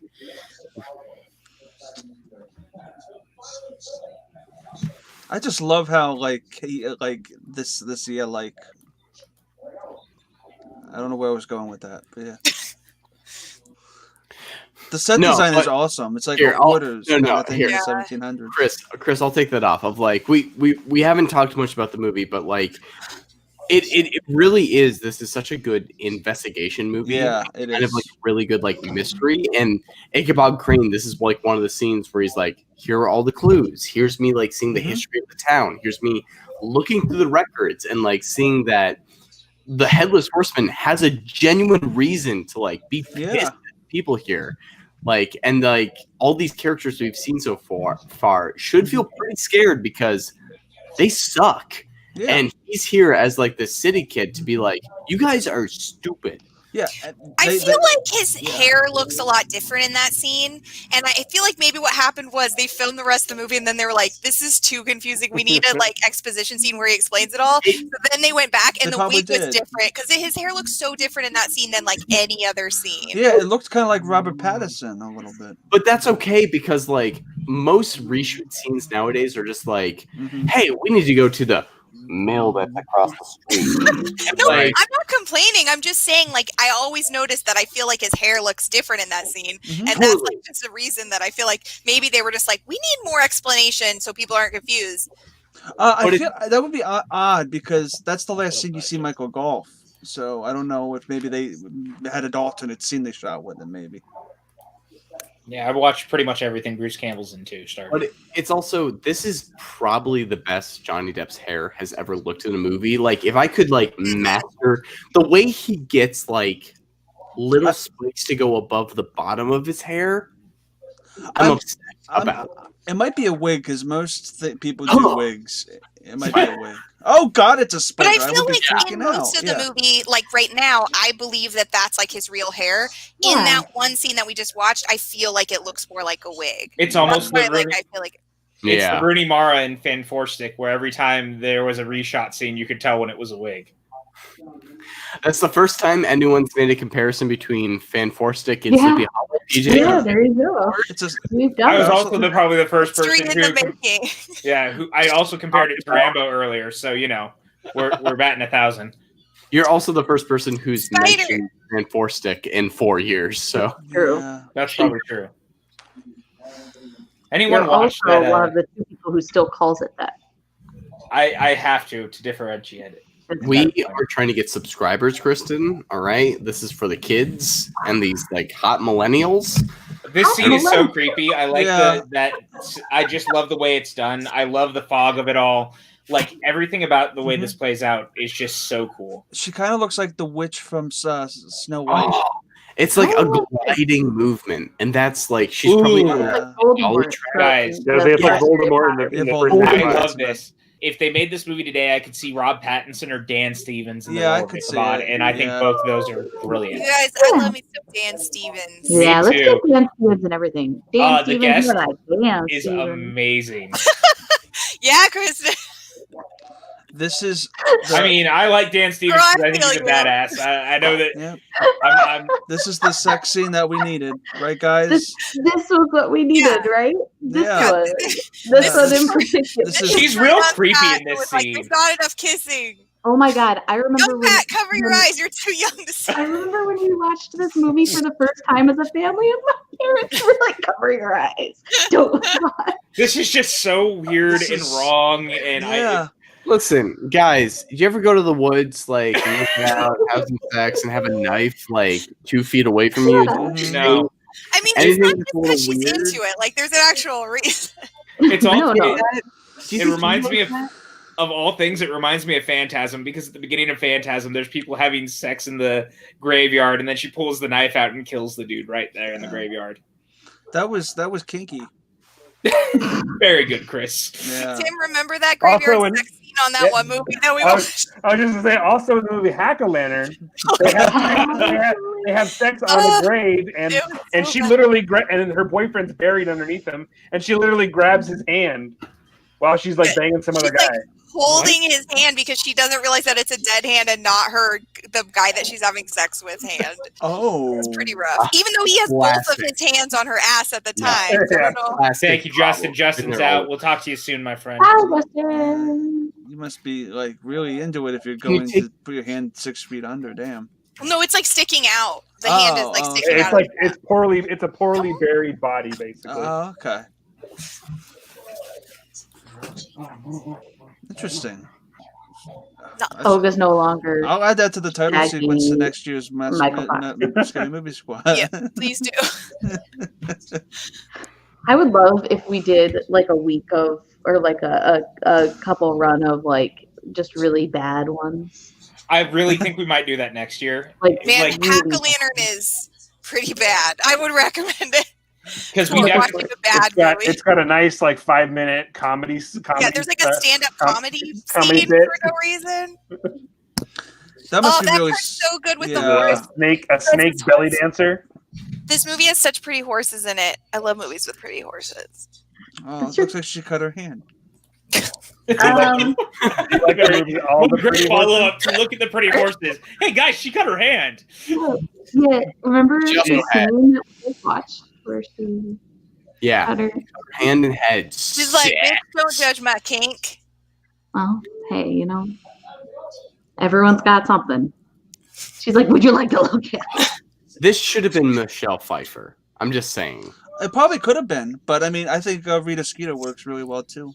She's good, but like, imagine Michelle Pfeiffer. Well, that's why Michelle Pfeiffer's in Dark Shadows. Tim Burton was like, get her in here. Yep.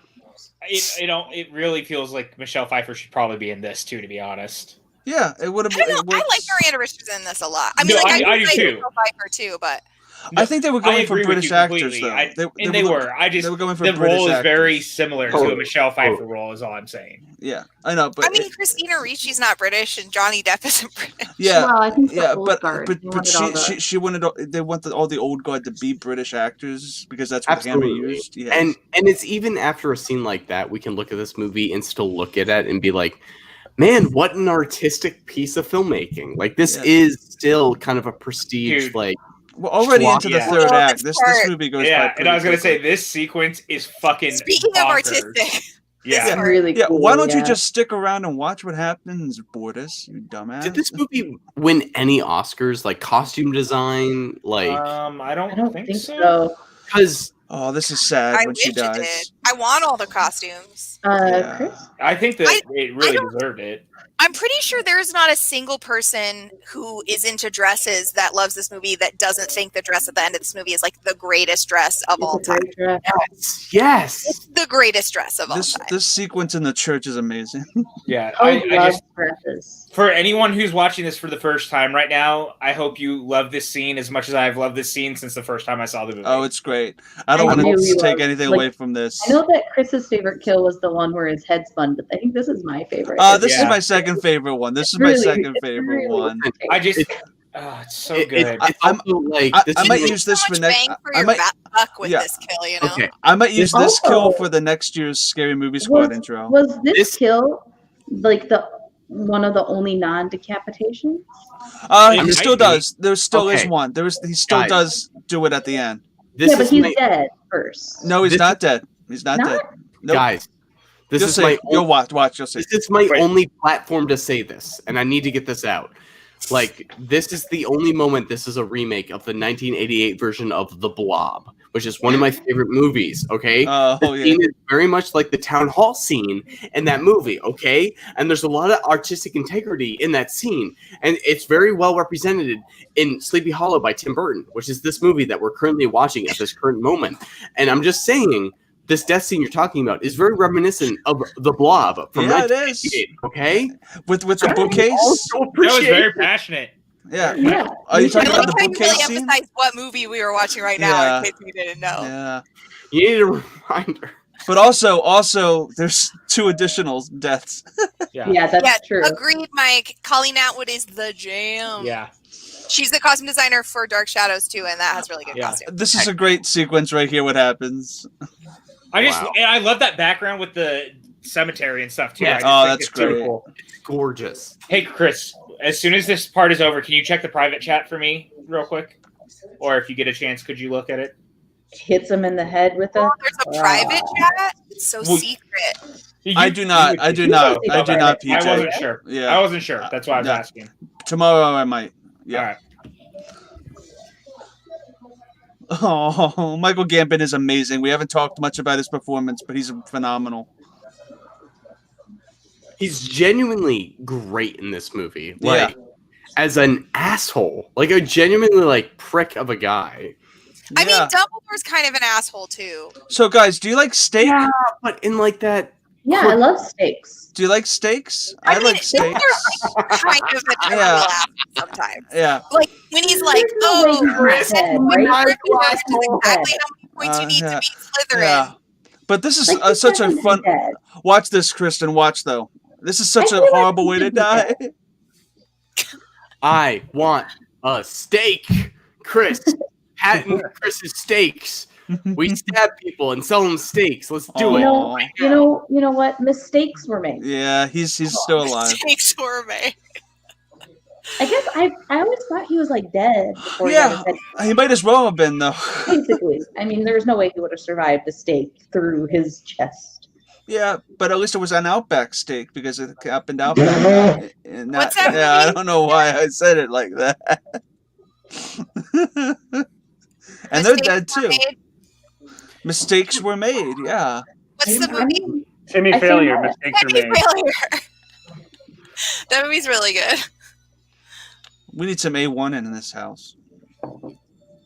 Tim Burton needs to make another R-rated movie. That's what I agree. Yeah. Really, he has so much room to play with that he's so reserved on in this movie that was Sweeney Todd R or no? Yeah, definitely. Oh yeah, and that's a movie that's not fun and it's R-ness. I think it's fun. It's kind of fun, yeah. It's not as fun as this, but no. But it's the kills in that movie are very much horror movie and ooh, that just happened. Whereas this one, you laugh at it. You're ooh, that just happened. Don't worry about it. PJ. I'm just doing something. Sorry. What are we doing? It's not for you guys. You're echoing though. Yeah, I'm trying to stop it. Guys, something's happening. Something crazy is happening. And Why? I don't know what's happening. Guys, Johnny Depp is bring something and we're having a moment. Oh my God, he's dark spelling us. You can dark spell me anytime, Ichabod Crane. Hair? Well, this movie was fun, guys. How did you guys like it? It was great. I think the end of this movie really wraps up really well, don't you? Yeah, it really adds up really well. We're about 2 minutes away from the credits, so we're probably going to start our sign-offs. Yeah, you can find Chris at Twitter and Salad. Yeah, you can find Kristen making steak on Stardust. Kristen, I didn't buy most of that collection, but I did buy the little clutch purse that looks like this because it was but I love it. So I love it. But now that I have a job, maybe I'll buy more of this stuff. Yeah, you know what? I was told I have some free money that I can spend, so who knows?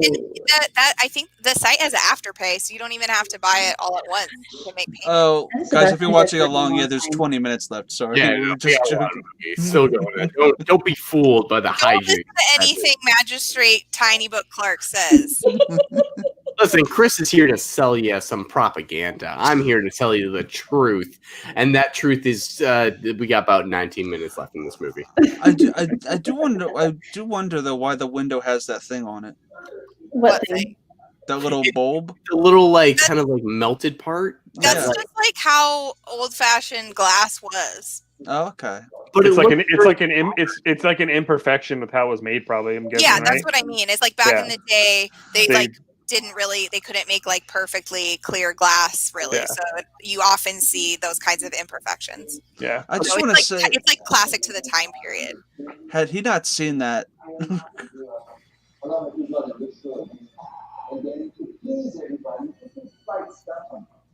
He's like, wait a second. Things aren't right.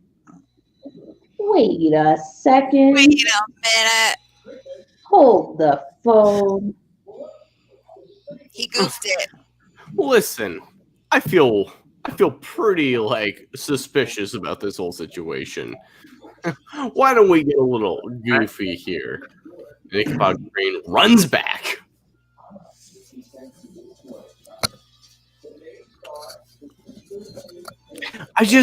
Again, this movie looks like it shouldn't exist still. It's still too specific. Yeah. You can also tell that that's not her hand. But you can tell that a prop house spent a month developing that one corpse for that. It looked good. Oh, it was great. Yeah, but also visual. Oh God, imagine thinking she's dead. Surprise! I like how her dress kind of looks like Hershey's cookies and cream. She fainted too. Christina Ricci. Her dress looks like cookies and cream. You guys are just gonna glance over. Johnny Depp's still in the lead. I just like that we're all just gonna glance over. Her dress looks like cookies and cream. That is a fantastic comment. Yeah. That is a thing I never thought before. Yeah. That's a good point. This is I always thought it looked comment. like spider webs, kind of. Yeah, I always thought that too. Yeah. I mean, now I want Oreos. Yeah, it doesn't make you want Oreos. Stuff.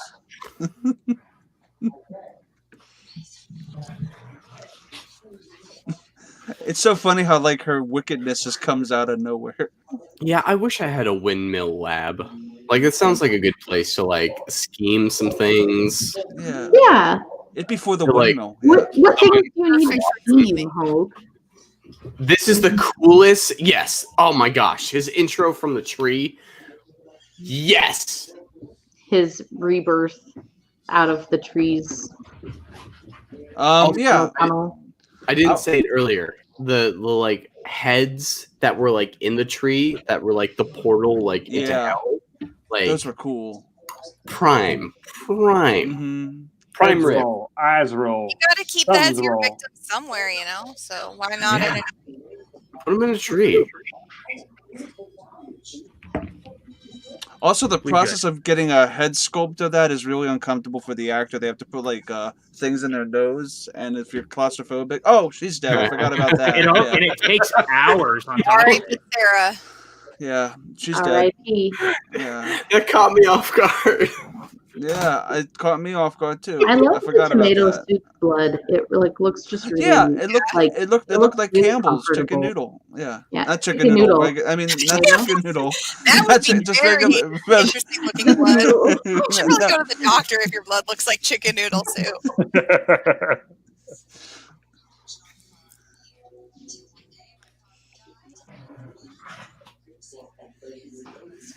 All right, get this monologue over with. Come on, let's see some Christopher Walken.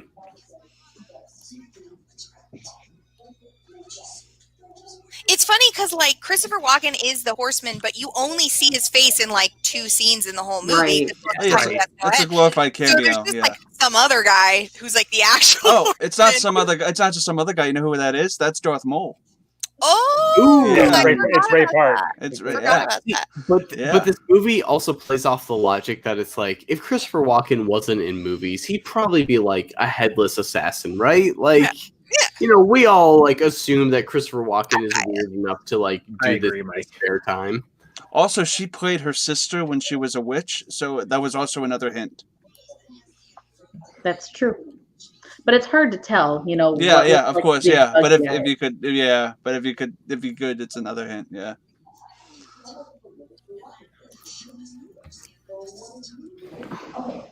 Girl child. just classic revenge story. Yep. Yeah, the family tree. Rape the headless horseman to murder all your enemies. It's like everyone does. Yeah. It's a classic revenge family tree. And the classic villain telling their entire plan. What is she, a Bond villain? And then you get flashbacks to all the sex scenes that you couldn't see really clearly. But I also love like this kid is like dead body into like the mill. Like that's like the Jenkins mill, like down the street. Check it out. Like, what a goose! What a goose! What a goose! What a funny, like, it's just a funny comment to make about someone. What a goose. That was the Reverend. And it's really funny of like if you're gonna adapt the Disney animation. As I said, remember that.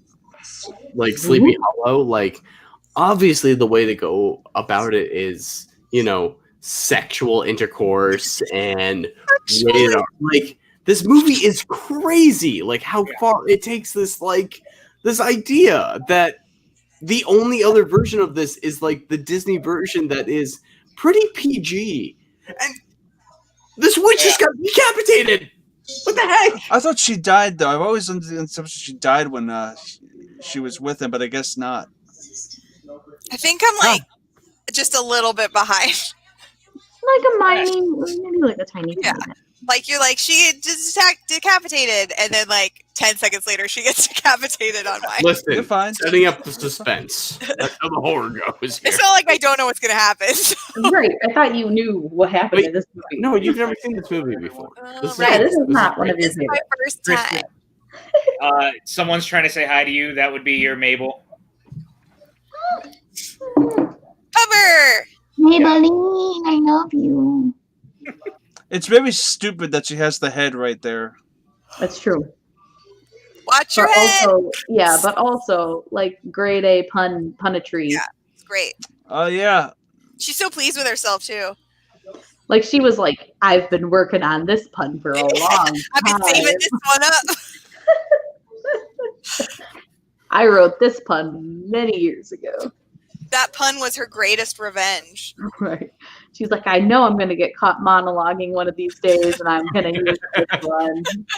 That really cut that broom really smoothly. That's a really well rehearsed thing. She's like she was preparing for this. This was really well done. Well, what's the point of taking revenge if like nobody knows all the trouble you went through? Yeah, you gotta monologue to somebody before. Let's get theatrical with it. Like she really needed that. You know, that's part of the catharsis of revenge is like telling your story to somebody before you murder them. The Headless Horseman is straight Jason right now. Like, just that's exactly what the Headless Horseman is. Jason Voorhees, like straight up right now, just that hulking, angry rage.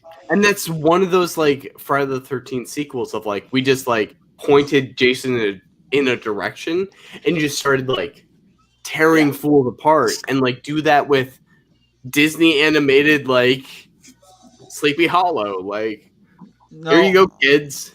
If you guys recognize this is also the finale for Frankenweenie. Yep. This exact thing. They just took a clip of this movie, edited it in at the end of it. Nobody knows. As one does. And this is also technically a zombie film. Maybe. I think he's more of a ghost, isn't he? I feel like he's more of like a ghost. He's more of like an entity, like a spirit. She raises him from hell, so. No, he's because his body is clearly bones. Yeah. I love the reaction of like, dead to begin with. We gotta keep going. Yeah, they're like, wait, we should watch. Oh, this movie has to keep going. Okay, yeah. Dang it. Gosh, like all these sets and like Emmanuel Lubezki. Yeah, This- it looks it's Gorgeous. It's essentially like it's similar to Batman Returns. It feels like everything's on a set and it's cool. Also, I do want to mention that like it is the most PJ Campbell thing to make your first like Christmas movie Batman Returns. You guys are maniacs. It's more because it's the night of the before the election too. Yeah, and it's also the night before the election. So that was part of the reason We're that we also chose doing it for Chris. The Penguin is Donald Trump. The Penguin's more likable than that piece of crap. Yeah. If you guys should do the holiday. I'll be on that one. Oh, we are doing the holiday. it. We are. Really? Yeah. 100%. Oh shit. It's fine. We'll People were going to find out anyway. We're gonna. Oh, was that a surprise? I honestly didn't know. My suggestion. No. It was me not thinking, and I just said it anyway because we're revealing everything literally tomorrow. Yep, it's gonna be great. Guys, just a sneak peek. We're going to do the holiday because I wanted to. And they said It was yes. a Kristen. It was definitely a Chris Kristen. and I do have basically the exact same taste in movies, so You're I'm not really wrong. surprised. You guys are quadruplets with Paul and Maxwell now. Yeah, that's quintuplets. Quintuplets. Yeah, all Max, me, and Aaliyah. We're all. I'm really excited. We're the same people. Guys, Ichabod Crane is gonna like overcome his fears and like fight the I'm headless so proud of horseman. him right now. It's like one of the really great things about this movie is like his character is so meek and like timid and scared, but also he like perseveres. Like he doesn't quit. Yeah. He doesn't run away even though he's totally. terrified like 99% of the time. And He he has fights the off moment- this demon ghost headless thing with a bag. Like, that's Yeah. just really cool. Gosh, this movie is beautiful. Like I'm like astounded at like the striking imagery of what this movie looks like. This is probably a bitch to do in effects to take out the Yeah, head probably. during all that. Yeah. It's crazy how how good it looks. Yep. But also this choreography and this editing of Ichabod is just avoiding getting his head cut off. And Well, he almost got something else cut off right there. Oh, sorry, we allowed Like, everyone like swearing and saying inappropriate things on this show. Yeah, You're fine. You're fine. You're fine. He like accidentally this is- like lucks into not dying, and like luck is a very important thing to have as a hero. So totally. And that's such an Ichabod's character of like, this doofus can't survive anything. And it's like, well, with a little luck on his side, he can. Yeah. Also, the costume design for the Headless Horseman is gorgeous. All of the costume design in this movie is so good. Yeah, 100%. It's like something from a 1700s painting. Yeah. It's the thing that I was talking about with Kristen is like somebody made a full collection of like Sleepy Hollow related clothes, and there's like a tailored like Ichabod suit, but like women's cut, and I want it so bad. Wow. they're all really nice. Like, Yeah. this is really well-made stuff. She really shouldn't have had that skull with her, though. Yeah, that was a bad idea. Well, you can't just leave it laying around. Why not? Oh, as I said, The windmill burned down. Oh, that's You true. can't leave it in there. I suppose if also- we burn the head, he probably goes away, right? But that, Is that how yes, Supernatural works? but like that's how the Headless Horseman works. I do love how he's kind of this mindless force that like if you're evil enough and you just have the right thing to guide him in the direction to like do bad things, he'll do it.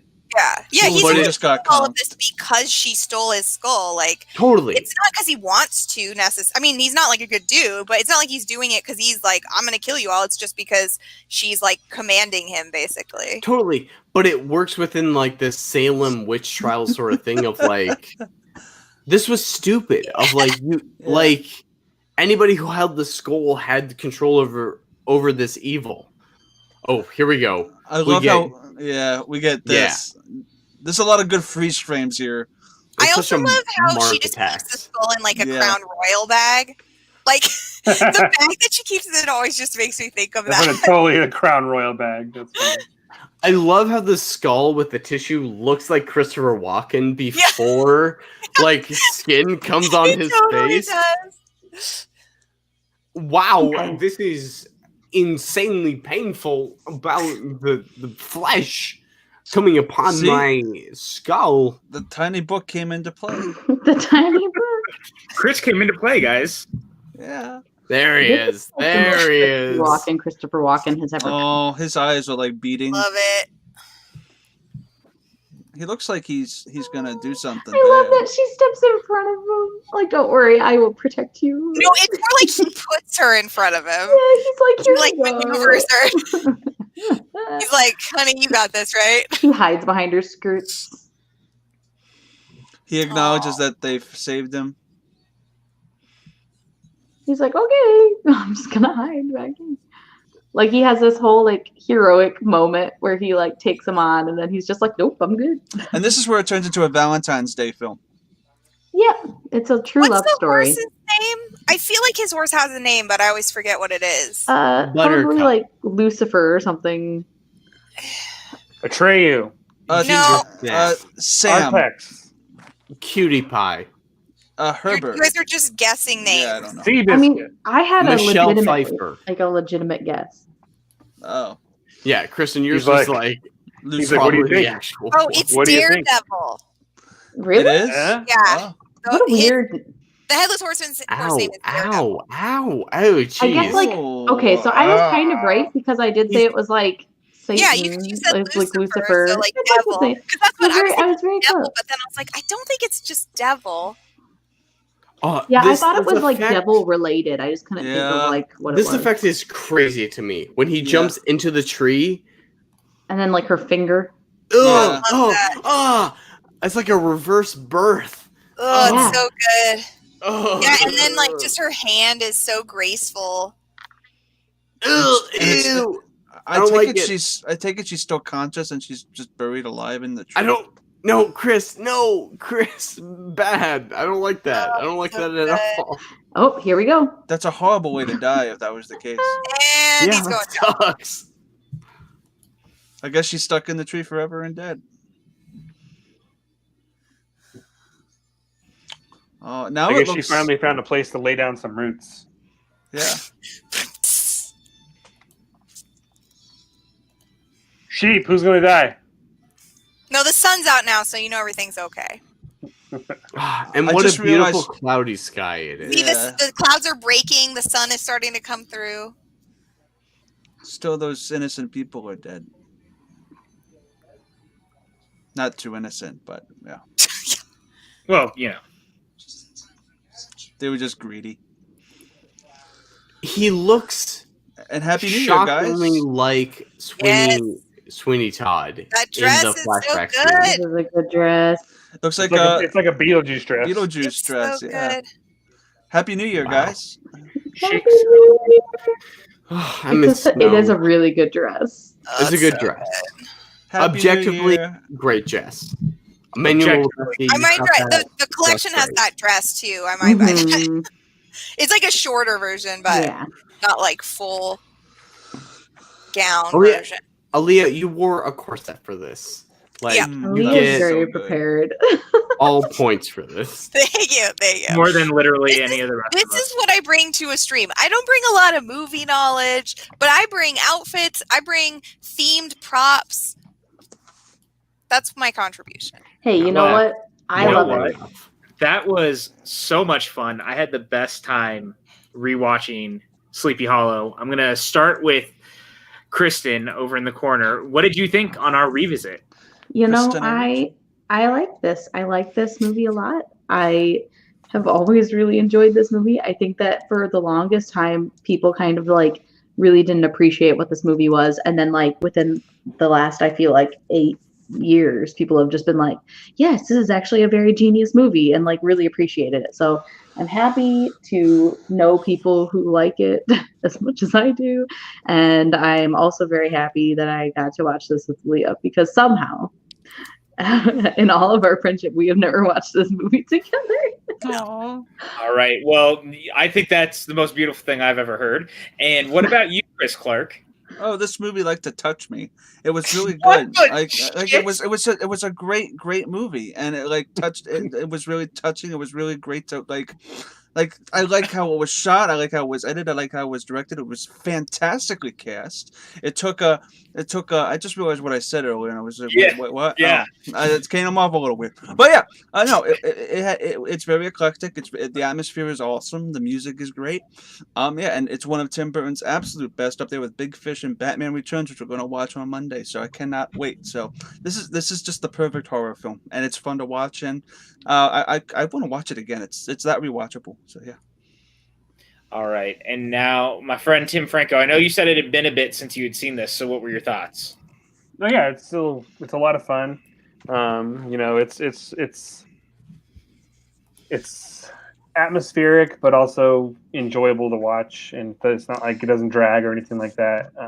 Which you tend to get sometimes. You can get that with like gothic like horror films, right? So it's really, I think Aaliyah said it earlier, but it's like something you can kind of watch at any time, really, and have no problem just putting it on and enjoying it. So, but I enjoyed watching it with all these people that really love it. So it was fun. Great. Pat Hogue, now that you're back and you get to actually talk about it, what did you think? I wish I could embody Tim Burton, who comes back to old territory and knocks it out of the park the way I did with this watch along. But with this one, it's beautiful, it's artistic, it's emotional in a lot of ways, and it's kind of the perfect reintroduction to coming back to these watch-alongs in a way that I have missed, and I love you all dearly. So let me not get emotional, but gosh darn, like this was a great watch-along to be a part of, and hot dang, I am excited to be here, and Sleepy Hollow is a great movie. All of you should watch it. I could not agree more, my friend. I just think it's so good. And now, Aaliyah, your first watch along here, and you're like the resident, pretty much like biggest, craziest fan of this, outside of maybe Kristen also on this call. What were your thoughts revisiting it, and how your first time here? Well, I had an amazing time. Thank you so much for having me on. It was great to watch it with all of you. Like I said, for a really long time, I just was like so in love with this movie and didn't really know anybody else that cared about it at all. So it's really nice to like watch it with people that also really like it.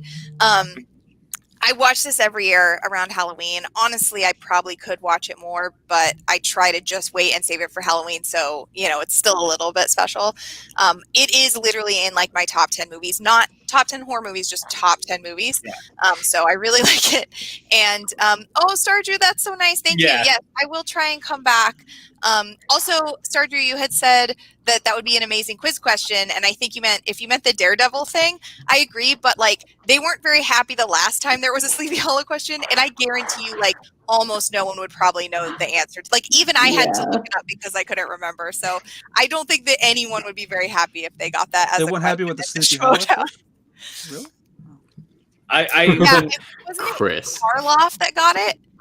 Kristen, did Karloff it was. And he didn't know it, and he lost the match. Yeah, way back in the day. So these were like the original Sleepy Hollow, the very first time it was asked in the history of the Schmoedown. Was not pleased about it. No, he wasn't.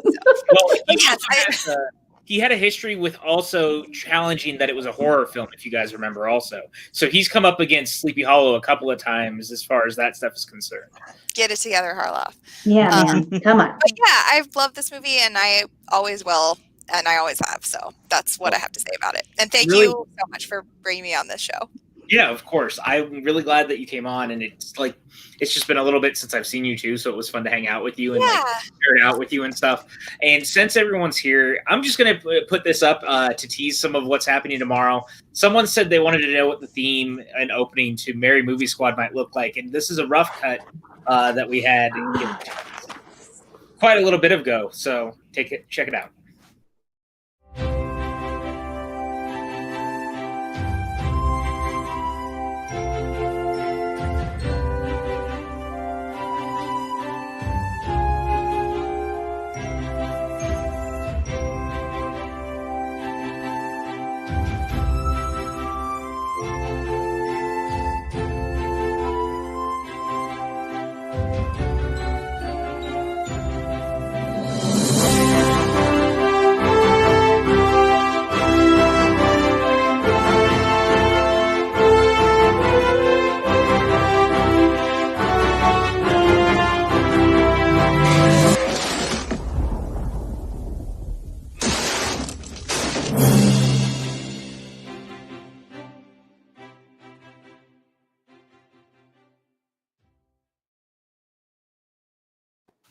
Yeah, so there it is, you guys. That's completely different now. Yeah, so that was it's kind of a look. As you can see, that's Jack-o'-lantern. Yeah. Can I also reenacting the scene from Sleepy Hollow where the jack-o'-lantern flies at you. I just want to say, I love how subdued that feels, though, compared to literally everything about our opening right now, where our opening is clearly chaotic and horror-filled, and now it is, like, so much calmer, but I'm sure that Chris has completely changed it. Like I changed it completely. It's actually kind of more in line with now the Scary Movie Squad. Oh, wow. Not as relaxing anymore. Yeah, I was like, this one is so pleasant, and it feels so good. You're going to like the music that I used. It's going to be cool. So, yeah. We'll see which one you put. I'll say this. I'm going to go ahead and reveal the first half of it since we already legitimately kind of spoiled some of it. But obviously, as you guys know, we're doing Batman Returns on Monday. So you can mark that down. Then that following next Friday, we're doing Die Hard, which I am super excited about because Die Hard is absolutely a Christmas time movie. I will not hear otherwise from anyone. The following Monday, we're going to be doing Nightmare Before Christmas. Which is going to be a corresponding Suddenly soundtracks the night after, which is going to be cool. Then leading up to Planes, Trains, and Automobiles, of course, right around Thanksgiving. We got to do that. Then we will be doing a double feature of Trading Spaces and Coming to America. And if you guys are a fan of someone who has the nickname of a small vegetable, you might be excited because we might be having Mark Baby Karras Ellis on for this one, followed by Elf, because how do you not watch Elf at any time during the Christmas season? And of course, rounding it out in November will be the holiday. This was a Kristen Smith requested one, and we had to make sure we got it on. And now we know Aaliyah will be back for it too. Yay! Yay! Check out for the last half of it. We're going to reveal tomorrow. Yeah, so everything else will be revealed tomorrow. AJ. Hey, look, I felt like doing it. We should surprise him, let him have it. I was also, there's one of the ones that is missing right now, and it's like I don't have the next one right after this with all of what we're doing. So Yes. I didn't want to show it up till that point. Yeah. So you guys will get everything else tomorrow. Enjoy. Okay, thank you, Peanut Gallery. Come on, Corgi. Let's Keep it finish this together. out. So tomorrow night, guys, come hang out. We're going to be watching Trick or Treat and Halloween 2018. We're going to start at 5 p.m. PDT, so it's 2 hours earlier than we normally do because we don't want to be up at like 2 a.m. watching this. But I'm very excited. It's going to be a lot of fun. Dress up in costumes. Send us pictures, and I'll like post the pictures of you guys all dressed up. Hey, there is a Streamlabs. Is there a Yeah, stream? it's us. So- Also in the link above. Yeah. Yeah, I will go ahead and go. No, I think that she means there's actually a Streamlabs, so I will go look at it in just a second. Not like you can give us Streamlabs, Chris. Oh, okay. I misunderstood what you were saying. I understood what she was saying. Also, tomorrow morning at 12 o'clock PDT, we're going to be doing our first Mandalorian recap. Come and hang out and listen to us talk about Chapter 9, the season premiere of The Mandalorian. I'm very excited about that. Monday night, I said we were doing Batman. Tuesday night is election night. We'll be here. It's probably going to start earlier than this, but we're just going to be hanging out, playing games, kind of giving you guys a look at the election results. I know I'm as stressed out as literally everyone else, hoping that Tuesday will be actually. And we were doing Pokemon that night too. So be sure. Oh, well, there we go. So there's also that. And then, of course, if you haven't already, please check out Box 2. We're very, very proud of it. Mm-hmm. It's a lot of fun. And then, Chris, what is this guy again on Wednesday? Yeah. Wednesday we're going to be doing for part of the Extra Life thing that was in the video that you saw at the beginning of the stream. Part of it is going to be here on Suddenly Soundtracks. We're going to be streaming on Sully's Twitch and here on the YouTube. Me and Sully are going to be with Some Call Me Johnny and his crew. I've been friends with Johnny and them for a couple years now. We've been doing the Extra Life stuff. We're going to be doing a 24-hour stream on the 7th. So be sure to check that out. And if you can help donate for the kids, do it either Wednesday or Saturday. So it'll be fun. Yeah. And, of course, we did get 2 Streamlabs, one from Stephen White, who donated $5. So thank you so much, Stephen. And then Michael K donated $15 and said, this is for Patrick Hogue, who made his triumphant return to the Watchalongs. I had a great time watching one of my favorite Tim Burton movies of all time. Mike. Thank you, Mike. Don't even... Mike, I can't begin to describe how much warmth that brings to my heart. You've always been such an important part of everything we're building here, and don't make me cry at a moment like this because you're such an important fan on top of everything that we're doing, and you're special. Like, know that on top of everything that's going forward. So Die Hard is the perfect PJCN watch-along film, and don't worry, it's going to be. And Mike K, bless you. Bless you.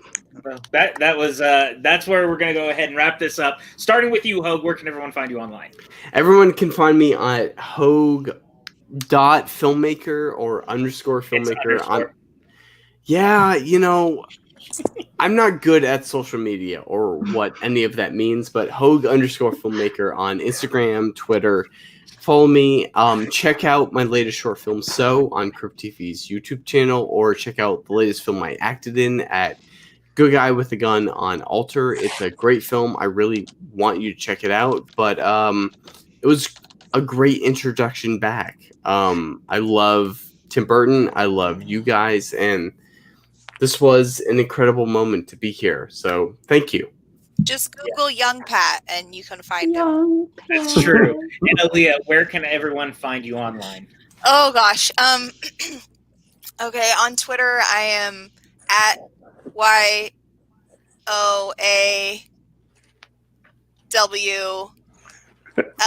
Sorry, it's an acronym, so I always have to remember what it stands for. Brandy knows. And then thank you. And yeah, you can follow me there. On Instagram, it's Buccaneers and Ball Gowns with an N, not and. So Buccaneers and Ball Gowns. And if any of you like Jimmy Buffett, which you probably don't, I have a podcast that's called right Blame there. It on Buffett. So you can find me at Blame Buffett Pod on all the stuff for that. I don't think there's really much crossover with this audience, but just in case. Hey, this audience legitimately will go to bat for us on just about anything. So you never know. You're not obligated to listen to it. I'm totally fine if you don't. Just if you happen to know anyone that likes Jimmy Buffett, you can let them know. I love that. And Chris Clark, where can everyone find you?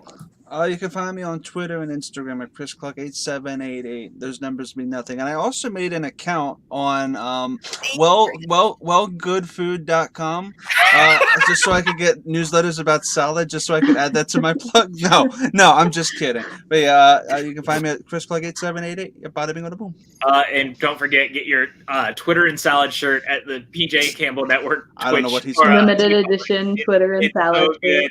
I don't know. Get your Magistrate Tiny Book Clark shirt. Yeah, which I am definitely going to be doing. We've got quite a few Chris Clark saying shirts that I'm very excited to do because Chris, you've got some real zingers. One day I'm going to make a 365-day calendar of things Chris Clark has said. And I'd buy that. Is that possible? I don't know.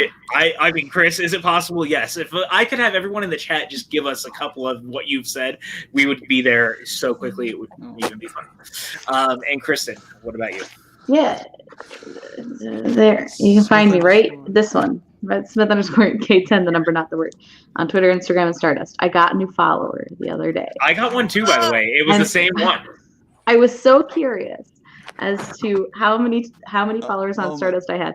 I have over 2,000 followers. So anyway, I thought that was funny because I don't use it. Looked at Stardust in 2 years. Me neither. Yeah, I don't use it, but somehow I have a lot of followers. So it was good. Big. It was big at one point. It was only because Ellis and Harloff were like, you guys should all like Stardust. So we were like, okay. Yep, yeah, we're like, all right. I know Stardust gave Late to the Party free movies for a year at AMC. Wow, that's awesome. That was early on. But that's also because Late to the Party actually used it quite a bit. I feel like of everyone I followed, they were. Yeah, back then. I feel like they added people onto their top page. You got invited to be a I don't know, partner basically, and then they help you. Yeah. Did Kristen freeze? Kristen froze mid-sentence. Tim, where can everyone find you online? You can find me on Twitter at tfranco84. And those numbers do mean something. I like how me and Tim have corresponding sign-outs now. Yep. They mean that Tim's old. Oh, burn. Oh, that's just mean. And of course, hold on. I'm not as old as Roka, but hold on a second. No one is as old as Roka.